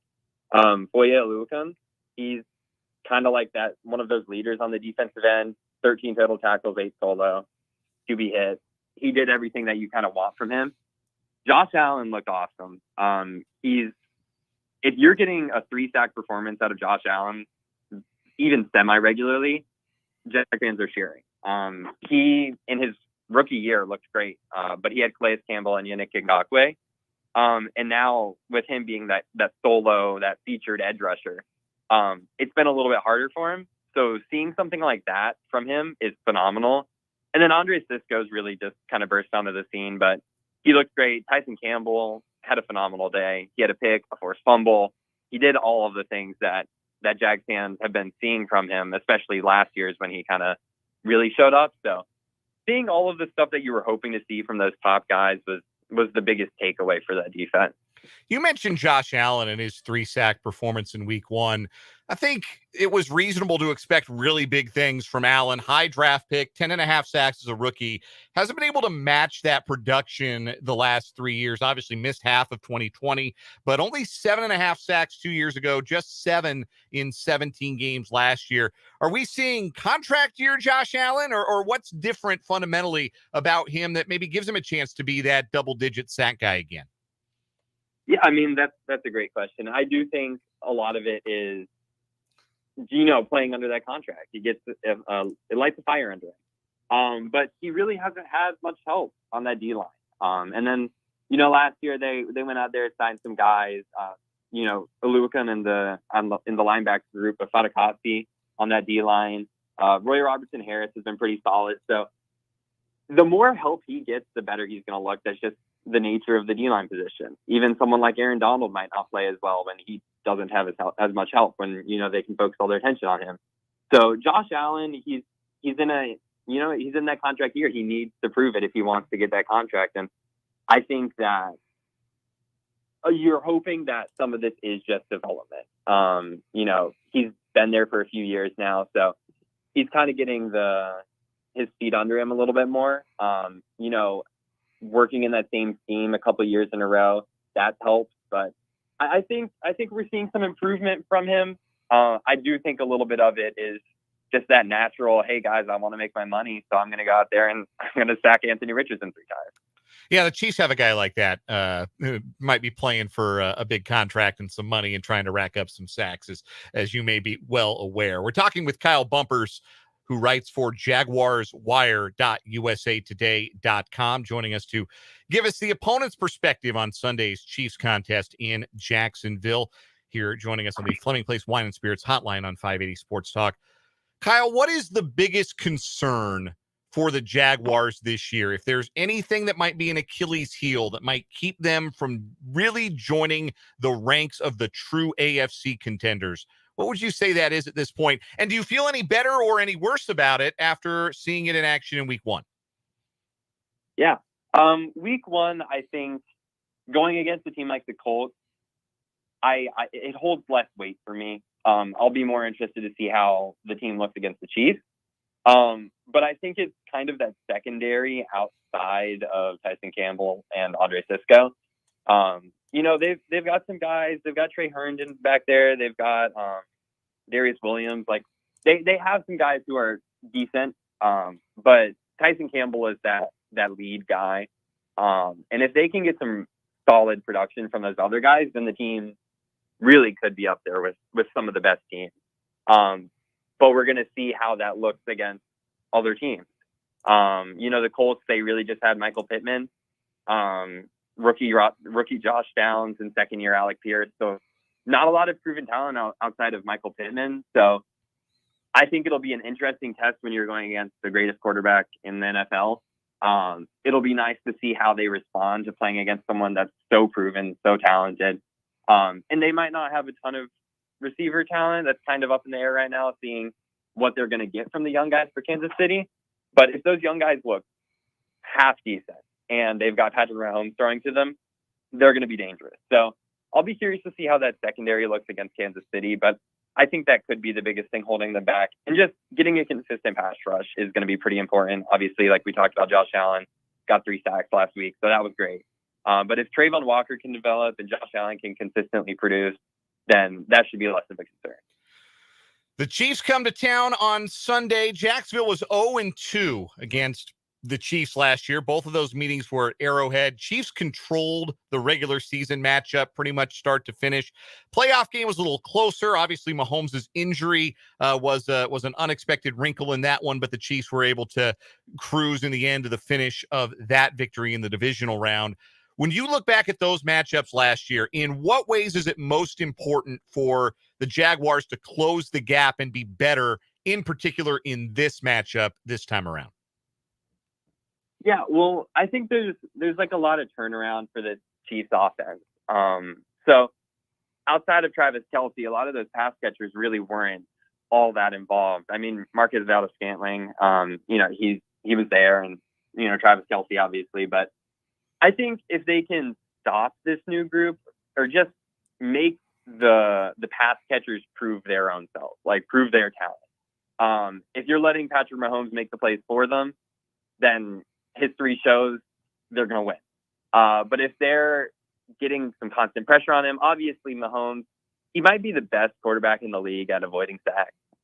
So it's really hard to bring him down. But if you can, do your best to get him under some pressure and really put some heat under him, maybe he can make a couple mistakes. But you want to force those pass catchers to prove their own talent. And they don't really have much of a running game. So I think really that focus is going to be the passing attack and making sure that you're limiting Mahomes as much as humanly possible. What is your biggest concern as it pertains to how the Jags might be able to operate offensively against the Chiefs defense? Is there a matchup there that stands out as particularly worrisome?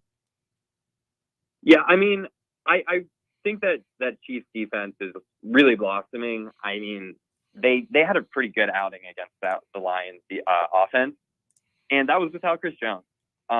Obviously, Chris Jones is kind of the big one there. He is one of the best D linemen in the league, arguably the best right now. And they've got a solid secondary. Like, there's really not all that many holes in that defense. They've got a couple decent linebackers.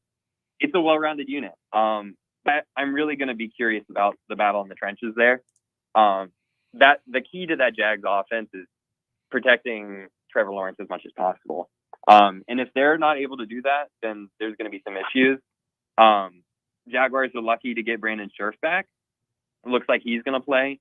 But if he's at all showing signs of injury, I know someone who's going to take advantage of that, and it's Chris Jones. But George Karlaftis, Derrick Nottie, Mike Ganna, they've all shown what they can be. Like, they've all been really solid players for the Chiefs at points in their careers. And Karlaftis, young guy, but he looks really solid. So I think that offensive line for the Jags is going to have to really put a lot of work in to slow that defensive line.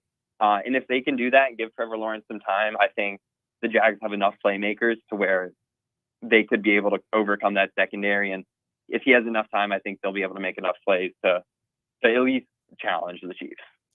All right, last couple of questions for Kyle Bumpers of Jaguars Wire as we preview Sunday's Chiefs-Jags tilt in Jacksonville. Kyle, if Jacksonville wins, what will be the number one reason why they win? I think it would be because that offense would have to kind of outplay the Chiefs. And that's a scary thing to hang your hat on, a scary thing to hold out hope for if you're a Jags fan, because you are going against Patrick Mahomes. But I think you look at the Jags offense versus the Chiefs offense, and the Jags just have more receiving talent right now. The Chiefs have some guys who could really turn into something good, but we saw last week that they really weren't giving Mahomes all that much. Tony, I'm sure we all know, he had a really rough week. So if they're relying on those guys and they're not making the plays, then I could see a scenario where the Jags guys are able to keep up and pass that Chiefs offense. But I think that would have to be the reason. Obviously, defenses are going to play a big part in it.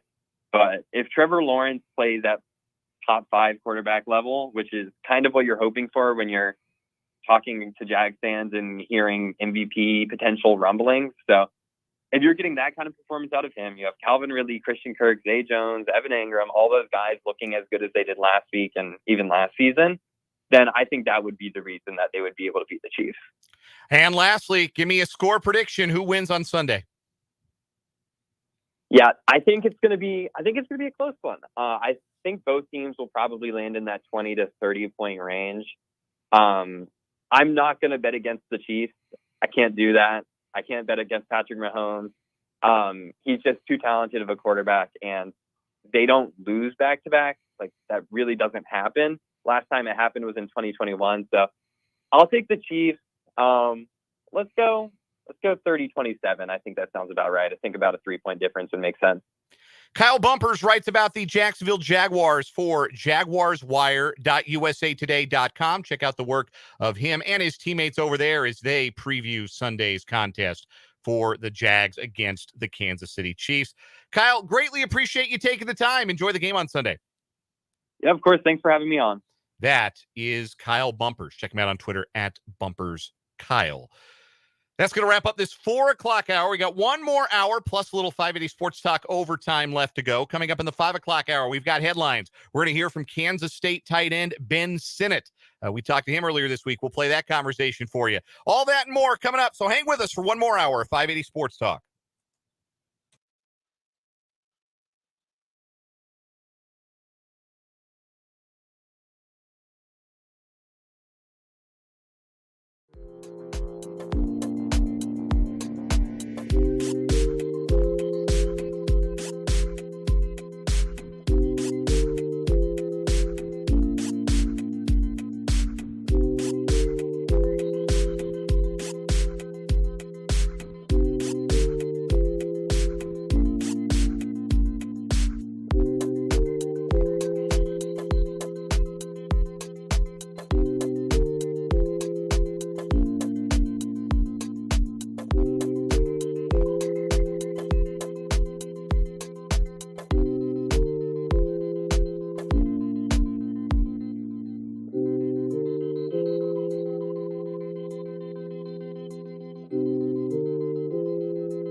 Let's get it. Final hour of the day, final hour of the week here on 580 Sports Talk. I am Dan Lucero, flying solo the rest of the way. Brendan Dworzinski on his way to Lester Weatherfield in Tecumseh. We got high school football coming your way tonight on our sister station, Classic Country 106.9, week 3 of the Lewis Toyota High School Football Game of the Week. Shawnee Heights battling Seaman, one of the best rivalries, not just in the capital city, but truly, I think, in the state of Kansas in high school sports. And the renewal of those hostilities on the gridiron tonight in Tecumseh. Brendan's on the call. Greg Akagi is alongside. Yours truly will be down on the sideline, and we will bring it to you again on our sister station, Classic Country 106.9. Pregame coverage starts at 6:45, and we'll have the kickoff at 7. So that's where Brendan's at. So I'm here, and I'm taking you solo, and I'm glad you're hanging out for this final hour of 580 Sports Talk, whether you're listening on 580 WIBW or FM 104.9. Maybe tuned in on the website, 580WIBW.com. Shout out to the YouTube streamers. Hi, gang. YouTube.com. Search 580 Sports Talk. That's really easy. That's the name of our show. Just search the name of our show, and our channel will come up. And if you are not yet subscribed to it, you should subscribe to it. And if you do subscribe to it, you'll be able to get all of our videos, all of our live content, right on your front page of your YouTube. You won't have to dig for us every time. It'll just be right there.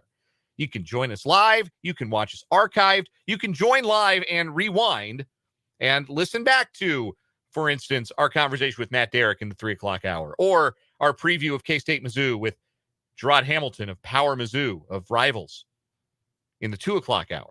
You can rewind and fast forward and jump around and catch what is wrong with you. You can catch our 580 Sports Talk picks. We did both of those things in the 4 o'clock hour. It's all on video. You can watch. You can not just hear the words that come out of our mouth, but you can also watch us say those words. And YouTube. 580 Sports Talk is the name of the channel. We appreciate you checking out. However you're consuming. Maybe you're listening to this delayed. Maybe you're checking out the video 2-3 hours from now, or you're catching the podcast. 580WIBW.com. Hover over the podcast tab, click 580 Sports Talk. Hour-by-hour breakdowns of the show every single day. We never miss one. They're always there. You can always catch the show if you have missed it. You can pick a specific hour if there's an interview or there's a segment you want to catch. That's the way you can do it audio-wise at 580WIBW.com. But again, however you are consuming, we appreciate you being a part today of 580 Sports Talk. Still a busy final hour to get to. Ben Sinnott, tight end, Kansas State Wildcats, joined Brendan and I for a conversation earlier this week, and we're going to play that for you in the next segment.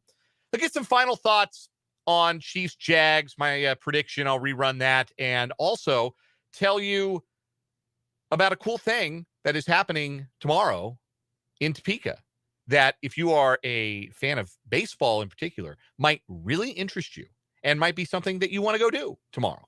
And it won't cost you anything.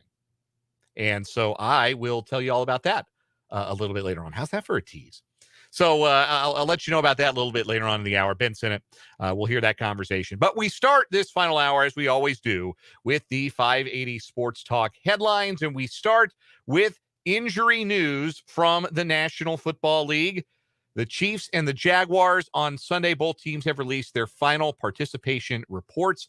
And for the Chiefs, there are 4 players who are listed as questionable for Sunday's contest in Jacksonville. They are tight end Travis Kelce, wide receiver Kadarius Toney, defensive tackle Tershawn Wharton, and running back Clyde Edwards-Helaire. Everyone else has no injury designation, even Chris Jones and L'Jarius Sneed, who were limited at practice today. Nick Jones and Richie James were also on the list, but they were full participants in today's practice and have no designation. Not to fret about Travis Kelce. Andy Reid on record earlier today, he says, unless something happens between today and Sunday, Travis Kelce is going to play and make his 2023 season debut, and Chris Jones, with no injury designation, is going to do so as well. What about for the opponent? 2 players are listed as out, but neither are significant contributors. Corner Gregory Jr. and safety Antonio Johnson, both dealing with hamstring injuries. Neither participated today. Both are listed as out for Sunday. Defensive end Tyler Lacey, center Luke Fortner, and guard Brandon Scherf were all limited today and are listed as questionable. Now, Doug Peterson said earlier today that he expects Fortner and Scherf to go on Sunday. That's a big deal. That's 2/5 of a starting offensive line that hasn't performed at a very high level in recent years and wasn't all that good in week 1 against the Colts. So that will be the injury that is the most worth keeping an eye on for the Jaguars going into Sunday's contest. How about other games? I'll try and run you down the list and give you some injuries that might be of interest to you from a, if nothing else, from a fantasy football perspective. Chargers, Titans, Joey Bosa listed as questionable. He did not practice today with that hamstring injury, and I don't believe he's practiced all week, but he is listed as questionable. Austin Eckler did not participate in practice today, dealing with an ankle injury. He is doubtful for the Chargers on Sunday. So too is linebacker Eric Kendricks. The Titans will be without safety Amani Hooker and cornerback Christian Fulton. Both are listed as out. Seahawks, Lions, no Charles Cross. The left tackle for the Seahawks will not be able to go with a toe injury. That means the Seahawks are already down both of their starting tackles. Pete Carroll announcing that left tackle will belong to 41-year-old Jason Peters, who was signed to the practice squad 3 days ago. He's going to start for the Seahawks, and he's going to try to block Aiden Hutchinson. I feel great about that game. Let me tell you what. Also out for the Seahawks, safety Jamal Adams, not quite ready to return from his knee injury. Ravens, Bengals, lots of absences for the Ravens. Marlon Humphrey is out. 2 starting linemen, Tyler Linderbaum, the center, and tackle Ronnie Stanley, out. Safety Marcus Williams, out, and he may miss extended time with his pectoral injury. Tight end Mark Andrews was limited today with a quad injury. He is listed as questionable. For Colts Texans, Colts star guard Quentin Nelson did not participate in practice today with a toe injury. He is questionable. The Texans are going to be without safeties Jimmy Ward and Jalen Petrie, both of whom are out for Sunday. Starting left tackle Laramie Tunsil is questionable with a knee injury. And quarterback C.J. Stroud was limited today, listed as questionable for this one for the Texans. Nothing really intriguing in Bears-Buccaneers injury-wise. We'll jump right over that one. For the Packers and the Falcons, wide receiver Christian Watson for the Packers did not participate today. Neither did running back Aaron Jones. Both are listed as questionable for Sunday, as is left tackle David Bakhtiari, who did not participate but was said to be receiving a rest day today. Jeffrey Okudah, cornerback for the Falcons, questionable with a foot injury. Raiders, Bills, no Jacoby Myers for the Raiders. He got concussed on a nasty hit from Kareem Jackson of the Broncos late in that week 1 game. It was a penalty, a 15-yard penalty, a hit that got flagged, and Myers was out on the field. It was an ugly one, to be sure. And as a result, Myers is not going to be able to recover sufficiently to play in Buffalo on Sunday. Chandler Jones, still not with the team. That saga is ongoing. He is also listed as out. Jimmy Garoppolo, questionable, but he was a full participant in practice. So was Devontae Adams, who also has a questionable designation. For the Rams, maybe you hustled to the waiver wire and added Puka Nacua in your fantasy league after Nacua had a big day in the Rams win over the Seahawks last Sunday. And you might want to pump the brakes on getting him into your lineup right away if that's you. He has an oblique injury, did not participate in practice today, listed as questionable for Sunday. Giants, Cardinals, Andrew Thomas, left tackle for the Giants, limited today with a hamstring injury. He's questionable. Wide receiver Wan'Dale Robinson, doubtful with a knee injury for the Giants. The Broncos will be without Frank Clark. There's a familiar friend. He's got a hip injury. Hasn't practiced the last 2 days. Could miss multiple weeks. He will not play against the Commanders on Sunday. Tight end Greg Dulcich also out for the Broncos. He is dealing with a hamstring injury. Tackle Tyler Smith is doubtful for the Cowboys as they take on the Jets, dealing with a hamstring injury. Both starting tackles for the Jets, Mekhi Becton and Dwayne Brown, were limited and questionable. So too running back Breece Hall, limited as he continues to recover from that torn ACL. Looked pretty spry on it in week 1, but he is limited in practice this week and listed as questionable. And one injury note for the Sunday night game, Dolphins-Patriots, Teron Armstead, starting left tackle for the Dolphins, didn't play week 1, listed as having back, ankle, and knee injuries. A lot going on for Teron Armstead, but despite being limited in practice today, he is listed as questionable for Sunday. So that's your wide-ranging look at all of the injury news from the National Football League. Let's get to some college basketball news, some transfer portal news. Yeah, on September 15th, we've got transfer portal news.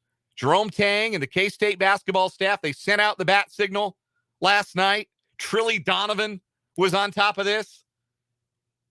It took until September 16th, or 15th, I suppose. But Jerome Tang had 3 objectives in the transfer portal. I guess 4 if you count get dudes as number 1. That's always going to be his objective. But Jerome Tang wanted 2 guards who'd played a lot of college basketball, and he wanted a big man.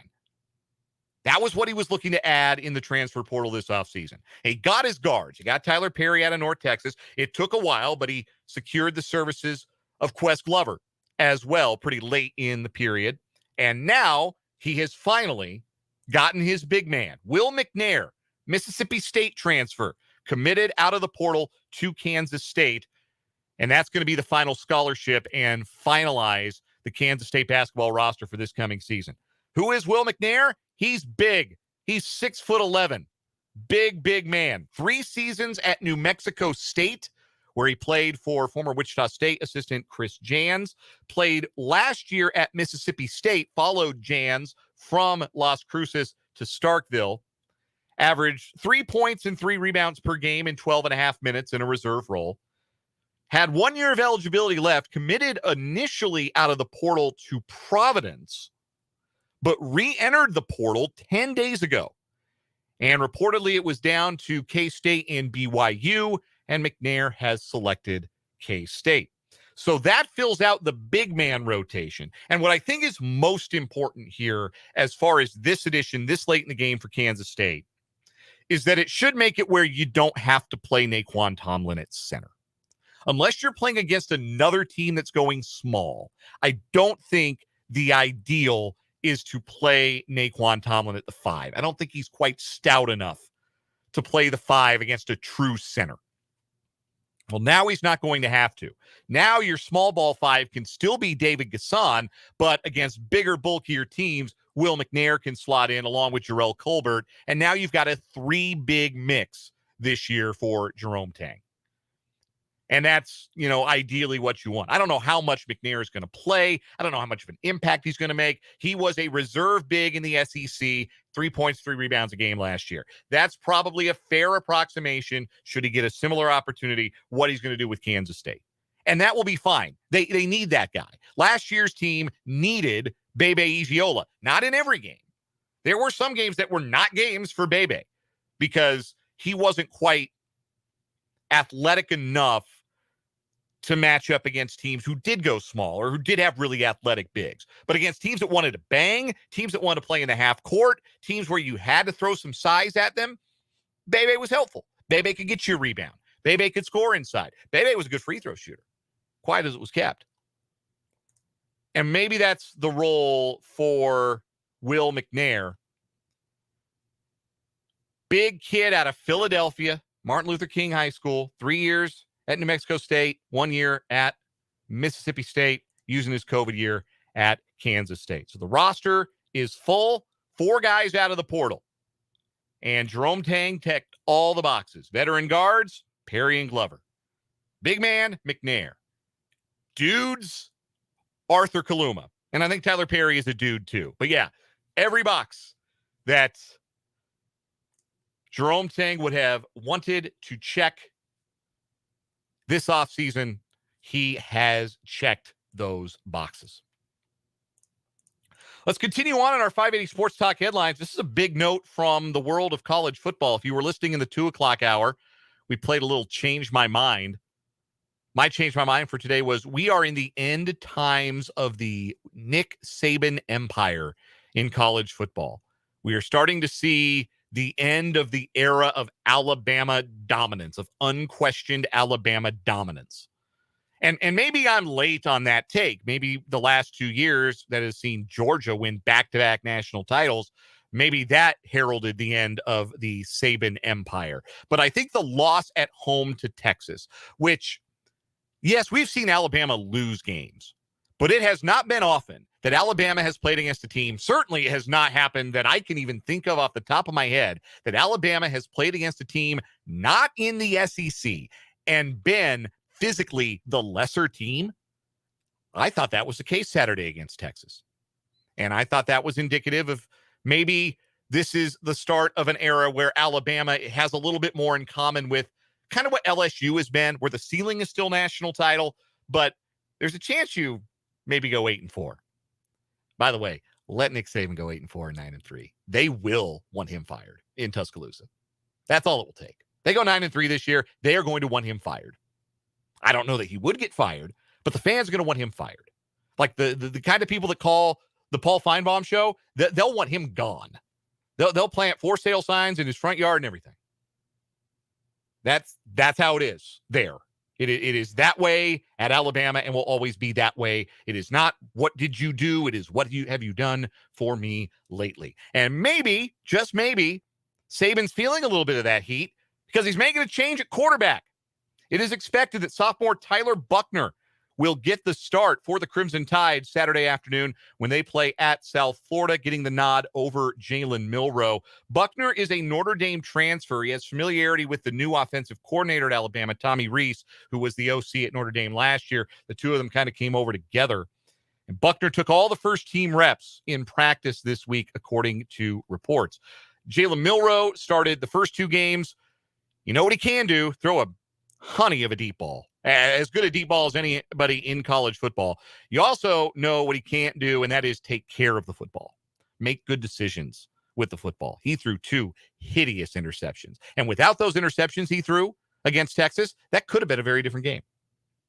So Buckner, who started last year as Notre Dame's starter and then got hurt in week 2, it looks like he's going to be the guy, at least this week, for Alabama. And not the kind of thing you do if you're feeling at ease, that you can just wait out Jalen Milroe and deal with the growing pains. No, this feels like a little bit of desperation. Maybe not a lot, but a little bit of desperation on the part of Nick Saban, who doesn't typically do desperation. That's going to do it for our 580 Sports Talk headlines. All we got for you today. Obviously, big day on the NFL injury front, as Fridays typically are.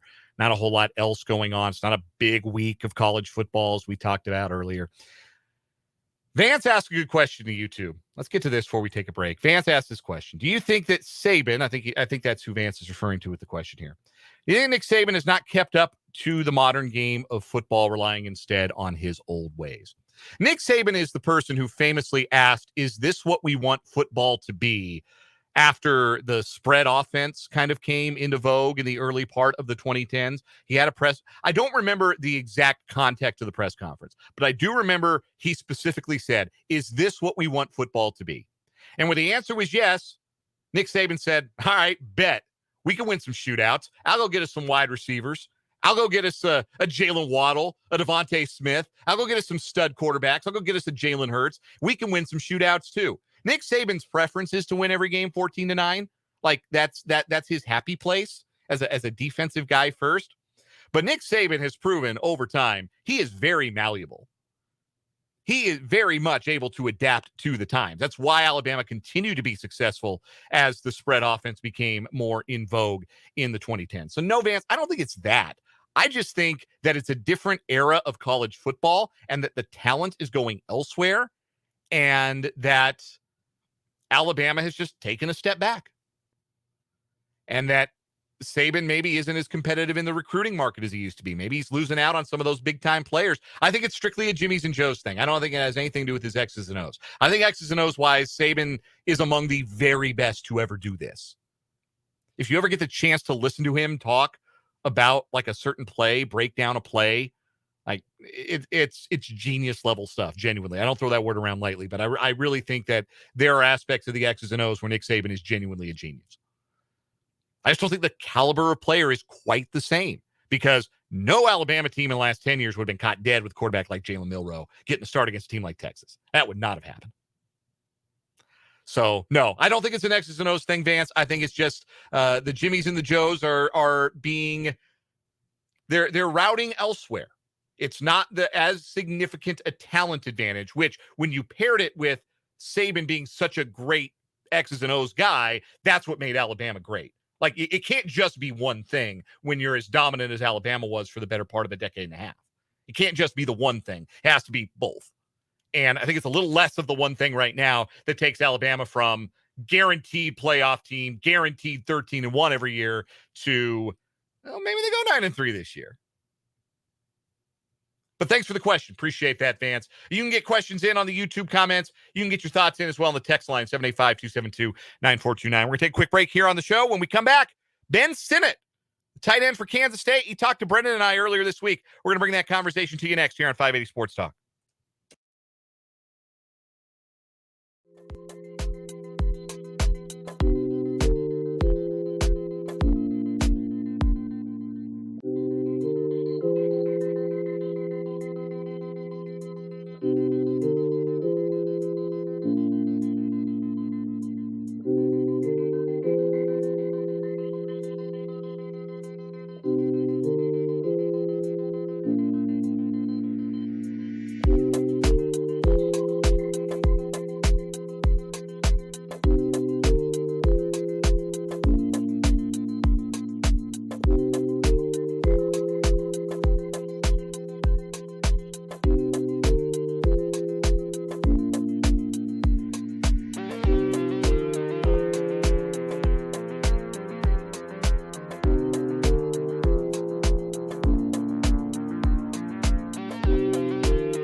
Dworzinski, Dan Lucero in studio with you today. The Kansas State Wildcats will be heard on our airwaves coming up on Saturday as they take on the Missouri Tigers in their first road game of the year. And to preview this matchup and to talk all things K-State football, we welcome in their all Big 12 tight end, Ben Sinnott, joining us on the program. Ben, thank you so much for stopping by and hanging out with us today. Let's just look back on these first 2 weeks of the season. 2 blowout wins for you guys. Your offense, 87 points total through the first 2 games. What have these first 2 weeks of the season been like, and what's been clicking so well for you guys?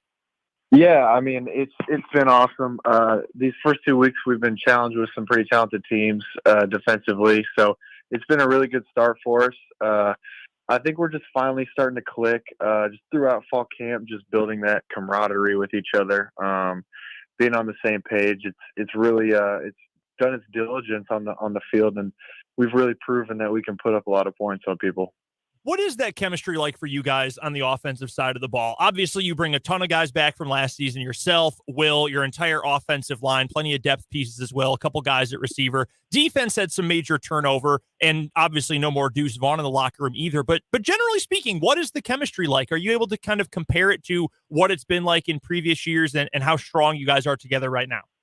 Yeah, I mean, it's awesome. It's really similar to last year by just like everyone enjoys to be around each other. Everybody really does enjoy to work hard. So it really makes it easy to bond and kind of get pretty close with everyone. And if you got chemistry off the field, it kind of just clicks on the field and it makes things a lot easier. So I feel like we got a really tight bunch, a really hardworking group. So I think that's been just the key to our success so far. This season, you have been garnering a lot more attention, at the very least from people who cover the Big 12. And I know here on our show, we've talked about you a lot as one of the key pieces of this offense and one of the best players on this team. How comfortable are you with getting that kind of attention? Is it something that you really relish in? Is it something that you just sort of let roll off your back and say, hey, I'm not worried about it? What has that increased attention been like for you? I would say it's definitely been different. Throughout my career, I guess I haven't really had a ton of attention my first few years. So it's definitely different. It took a little bit to get used to, but it's definitely not something that I worry about too much. I try not to listen to the media, these news sources, kind of see what they have to say about me. I just kind of put my head down, attack each day, and just work hard and try to get better and help my team win. At the same time, though, being a tight end, which is not always considered one of the most glamorous positions, and you do a lot of dirty work for this K-State offense as well. You do stuff out of the backfield. You're able to catch passes. You block. You're one of the most physical players at the skill positions in the Big 12. For a K-State team that is good at tight end, that likes to run the ball, whose offensive line is one of the most star-studded offensive lines in college football right now, do you guys take a little bit of pride in that you might not have the flashiest positions who are at their best, but you guys are getting attention for some of you guys who do a lot of the dirty work? Yeah, I mean, I think that's just the beauty of the tight end position. Being able to stick your nose in there, hit somebody while still being able to do some flashy stuff, catch balls, make some moves, score touchdown stuff. I mean, I think it just comes with the role of playing tight end, and I think that's just the great thing about being so involved in our offense and having guys like the O-line and just having the receivers. It's awesome to just be able to do both and be so versatile in this offense. We're talking to Ben Sinnott, tight end for the Kansas State Wildcats, joining us here on 580 Sports Talk. Ben, you don't have to give away the store with this answer, give us too much into detail X's and O's, but this is year 2 that you've been a big part of the offense. This is the first full year for Will Howard as a starter, and it happens to be the second year for offensive coordinator Colin Klein. How has the offense continued to grow and evolve this year? Some of the pieces have certainly changed, but you've got experience on the line, experience at quarterback, a second-year OC, like I said. How is the offense evolving this year? I mean, I think just everybody just is continually getting better.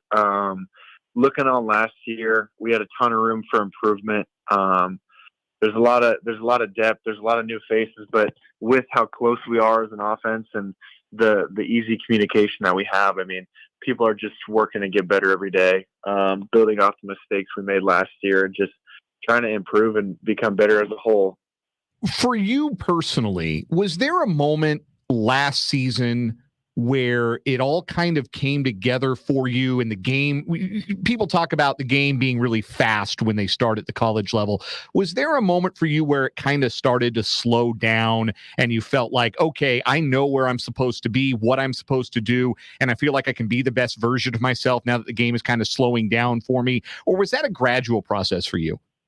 I think it's definitely a gradual process. Going into the year, not sure if I'm going to start, not sure if I'm really going to get that major role. But I think I think just throughout the year, every game I just gradually progressed, and I think just every game the game started to slow down even more. And I think I'm really comfortable in the position where that I'm at with the game and how I'm seeing things in real time. So I think it definitely just a gradual process. You're a leader in that tight end room by virtue of being a returning starter and a veteran. Tell us about some of the other guys who are in that room with you in that position group and what they bring to the table and how you are trying to pass on the lessons you've learned to them. Yeah, I mean, we got a ton of talent, really from top to bottom, and I'm really excited about where this tight end room is going to go at Kansas State. We got guys like Will Swanson, really good blocker, really good at the point of attack. He can still get out, run routes and stuff, so he's very versatile. I'm really excited about a couple younger guys with Garrett Oakley and Braden Lofton. I think they're both really, really good athletes and are going to be some very, very versatile and really pretty exceptional players here at Kansas State. So I'm really excited for them. And I just try to pass down kind of the things that have helped me over the years, especially during the season. My film study habits, my recovery habits, just to help them come along, because I think a lot of the time that's pretty overlooked. So yeah, just kind of anything from a day-to-day basis, I just try to pass down to those guys. You guys are 2-0 now to start this season and 2 pretty convincing wins. You guys haven't done a lot of playing with your food, so to speak. You've taken care of business and scored one-sided victories, been able to kind of coast home in those final moments of games. Haven't had to sweat out too many outcomes so far this year. Where does that come from with this team, this ability to focus and lock in, respect every opponent, and not mess about? Take care of the things that you need to take care of in games like the first 2 you've had this year. Yeah, I think it's just we've during the off season, the amount of work we put in, the amount of adversity we've kind of handled through our workouts and through our preparation. I mean, it's really prepared us to focus on us, not worry about any outside noise, not worry about anything going on externally, just focusing on us, putting ourselves in the best possible position to succeed and just attacking every day. We're joined by Kansas State tight end Ben Sinnott here on 580 Sports Talk as K-State gears up to take on the Missouri Tigers coming up on Saturday, a game you'll be able to catch right here on 580 WIBW.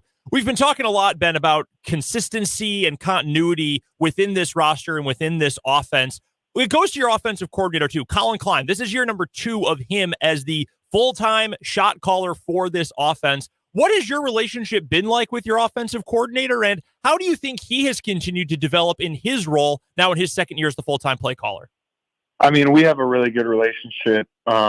He's such a good guy. He shows you that he loves you and shows that he cares about you every day. And I think he's just getting started. He's super intelligent. He knows football so well. He sees things before they're going to happen.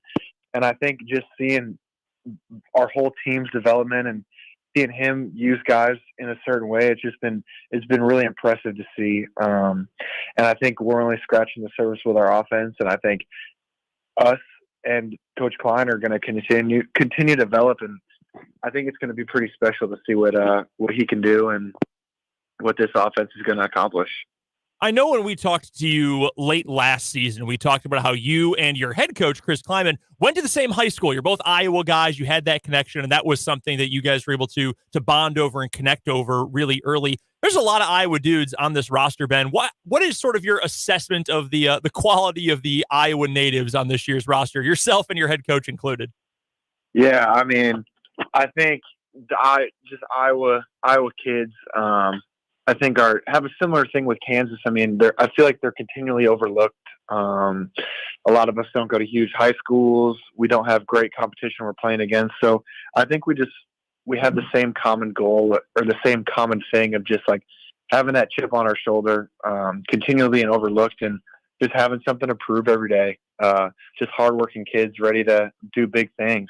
Final couple of questions we got for you here, Ben. Number one, let's look ahead to Saturday's matchup against Missouri. This is a Mizzou team that is 2-0 to start the season, although they're coming off of a hard-fought win against Middle Tennessee State this past weekend. It's your first road test, though. That is always difficult. It's going to be a full house at Faurot Field coming up on Saturday. What are some of your expectations for what the environment will be like this weekend? And what are some of the things you guys are going to have to really pay attention to execution-wise to pick up your third win of the year? Yeah, I think the environment's going to be a pretty hostile one. Just based off the history with Mizzou and K-State, it's going to be loud. I think we're just going to really have to lock into the details and be able to communicate really effectively when that crowd noise comes into play.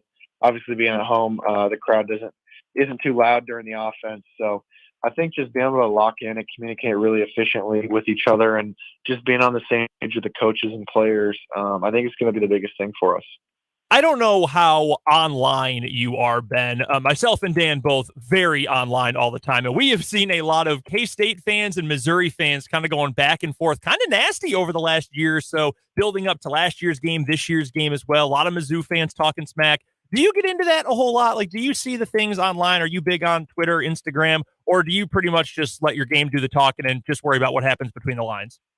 Yeah, I would definitely say I kind of just let the game do the talking. I'm not one that really gets into the media, kind of listens to what other people are saying, because a lot of the time I feel like they don't really know about anything.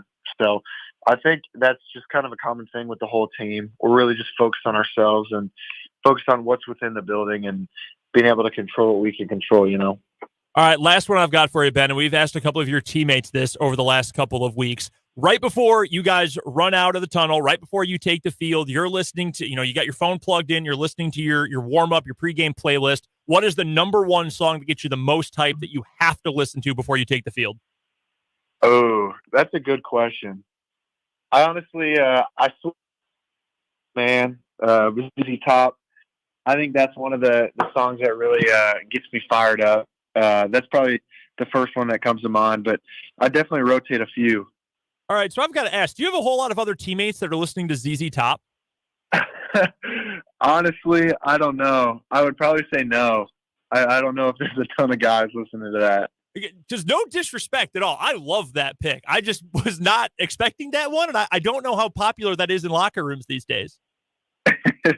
I mean, it gets me fired up. I definitely pride myself on listening to a ton of different types of music, and I think that kind of style really gets me going before games. No, I love that. I can absolutely respect that. Well, Ben, we appreciate the time. Ben Sinnott, starting tight end for the Kansas State Wildcats. They will take on Missouri coming up on Saturday, 11 o'clock kick, a game you'll hear right here on 580 WIBW. Ben, we appreciate the time. Thank you so much. Congrats on the great start to the season, and best of luck the rest of the way. Yeah, I appreciate you guys for having me. Take care. That is Ben Sinnott. Appreciate his time this week to talk about the 2-0 Wildcats as they prepare to travel to Columbia, Missouri tomorrow afternoon. Sharp Dressed Man by ZZ Top. That'll always get your blood pumping. I don't care how old that song is. The generations beyond mine will be fired up about Sharp Dressed Man. I can tell. We're going to take a quick break here on 580 Sports Talk. We're going to come back, give you something fun to do if you're in the Topeka area tomorrow and you're looking for something fun and you're a baseball fan. Going to give you something to do. And going to give you the feel-good story for a feel-good Friday this week. That's coming up as we round third and head for home on this edition of 580 Sports Talk.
547 here on 580 Sports Talk. Dan Lucero with you. Solo the rest of the way, coming down the home stretch of the program today. It looks threatening outside, but I don't know if it's going to produce any rain that will affect the high school football schedule in the area tonight. I could be wrong.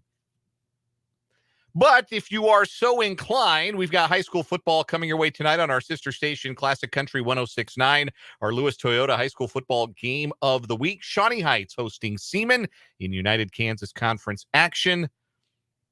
Shawnee Heights has won 8 of the last 9 in this rivalry. Both teams are 2-0. It ought to be a fun one tonight in Tecumseh. Brendan Dworzinski, Greg Akagi, and yours truly on the broadcast tonight. 6:45 pregame, 7 o'clock kick over on Classic Country 106.9. Other high school action locally. You heard it last night here on 580 WIBW. Little Lewis Toyota Thursday night football. Topeka High fell to Liberal 51-13. Elsewhere tonight, back at Hummer Sports Park, Topeka West trying to earn their first win of the season. They play 1-1 DeSoto tonight at Hummer. Hayden is at Rossville tonight. Loved those two schools play each other. Hayden, of course, took it to Silver Lake last week. They're looking to go to 3-0. Rossville is 1-1 after they fell to Riley County last week. Those are the only games that are really all that near the capital city tonight. Silver Lake's on the road at St. Mary. St. Mary's trying to bounce back. The defending 1A champs are 0-2. Silver Lake's 1-1. They are looking to bounce back after their loss to Hayden last week. Washburn Rural's on the road. They take on Kansas City Piper tonight. Rural 2-0, Piper 1-1. Care Paravel won last week to get to 1-1. They're on the road at Murtazine's Valley, and that game's actually already underway. They kicked that one off at 5 p.m. Murtazine's Valley 0-2. And Highland Park is on the road tonight as well in Meadowlark Conference play. The 2-0 Scots taking on 0-2 Sumner Academy. So that's in the area tonight. If you're around tomorrow and it's a Saturday and you're looking at the day's schedule and saying, there's not a lot of great college football on, looking for something to do. The Kansas Book Festival is this weekend. It's actually started today, but goes on through, actually started Thursday with some presentations, but the main festival is tomorrow. And there are all kinds of presentations going on, and they're all occurring at Washburn University. Kansas Book Festival occurring tomorrow at Washburn. And why am I telling you, listeners of a sports talk radio show, about this? I have recently had the pleasure of reading a wonderful baseball book by a wonderful writer whom you may have heard of, named Joe Posnanski. Joe Posnanski has just released the book, Why We Love Baseball. It is full of moments that define our love collectively for the national pastime. It is a very fun read. If you like baseball even a little bit, you will love this book. Even if you have already heard all of the stories, all of the moments that comprise Joe Posnanski's book, Why We Love Baseball, you will still love the book because Joe Posnanski has a way of telling stories that is engaging and makes you want to read his stuff. I think very highly of him, and I think very highly of the book. Had a chance to read it and absolutely loved it. So he's in town tomorrow at the Kansas Book Festival in conjunction with the release of Why We Love Baseball. And he will be having a conversation with none other than the great Bill James. And I don't know about you, but if Bill James is talking about baseball, I want to hear it. And if Joe Posnanski's talking about baseball, I want to hear him tell some baseball stories. And you can do that in the capital city at the Memorial Union at Washburn University, Washburn Rooms A and B, 1 p.m. tomorrow. It's one of the keynote presentations at the Kansas Book Festival. Highly encourage you to go by and check that out if you have the time and the wherewithal to be able to make it to Washburn University tomorrow. That will be really, really cool. And then I would imagine you'd be able maybe to buy the book. Maybe if you have the book, maybe you can get it signed. I don't know. I don't know if they're doing that. I shouldn't speak out of turn because I don't know exactly how this all goes. But you should buy the book, Why We Love Baseball. If not for you, then for the baseball fan in your life, they will love it. I can promise you that because I've already read it. I blew through it. I'm a fast reader as is. I blew through that book. And I wish I hadn't. I wish it had been twice as long. I would have read 300 more pages. I will read anything that Joe Posnanski writes about baseball. So anyway, yeah, if you're a baseball fan, Kansas Book Festival, Joe Posnanski and Bill James at 1 p.m. tomorrow at the Memorial Union, Washburn Rooms A and B. The Feel Good Friday story of the week is my final word. That's coming up next to wrap up 580 Sports Talk.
Final word on this Friday edition of 580 Sports Talk. I promise you the Feel Good Friday story, maybe of the year. Certainly the year so far in high school football. We are going to small, and I mean small town, northeastern Colorado for this one. And we meet Briggsdale High School sophomore Carlos Valdez, who caught his first touchdown pass in the game between Briggsdale and Otis a couple of weeks ago. The story just going viral today. Why is that noteworthy? Well, Carlos, when he was younger, was in a boating accident and was severely injured to the point where he had both of his legs amputated, essentially just below the waist. And Carlos has not let that stop him in life. He has learned to ride horses. He has learned how to snow ski, and this year he went out for the football team. So in the game against Otis, Briggsdale drove to the 7-yard line and called a play for Carlos to catch a pass in the end zone. Now, it took him a couple of tries. Carlos's left and right arms don't communicate great with each other. But at the third time of asking, the third time was a charm. Ball hit him in the left bicep, and he trapped it with his left arm, and Carlos made the catch for the touchdown, whereupon members of both teams carried Carlos off the field in celebration. I love that story. I've been to Otis, Colorado. I've been to Briggsdale, Colorado. Very, very small town. So very neat that those communities, those kids could rally around one of their own and give him a special moment like that. Stuff like that is what makes sports great, what makes high school sports great. And I thought I would share that with all of you as a Feel Good Friday story to end the week. We got some 580 Sports Talk overtime coming up next. We're going to re-rack our Chiefs insider, Matt Derrick, take you up to Royals baseball at 6:30 pregame coverage for a 7:10 first pitch.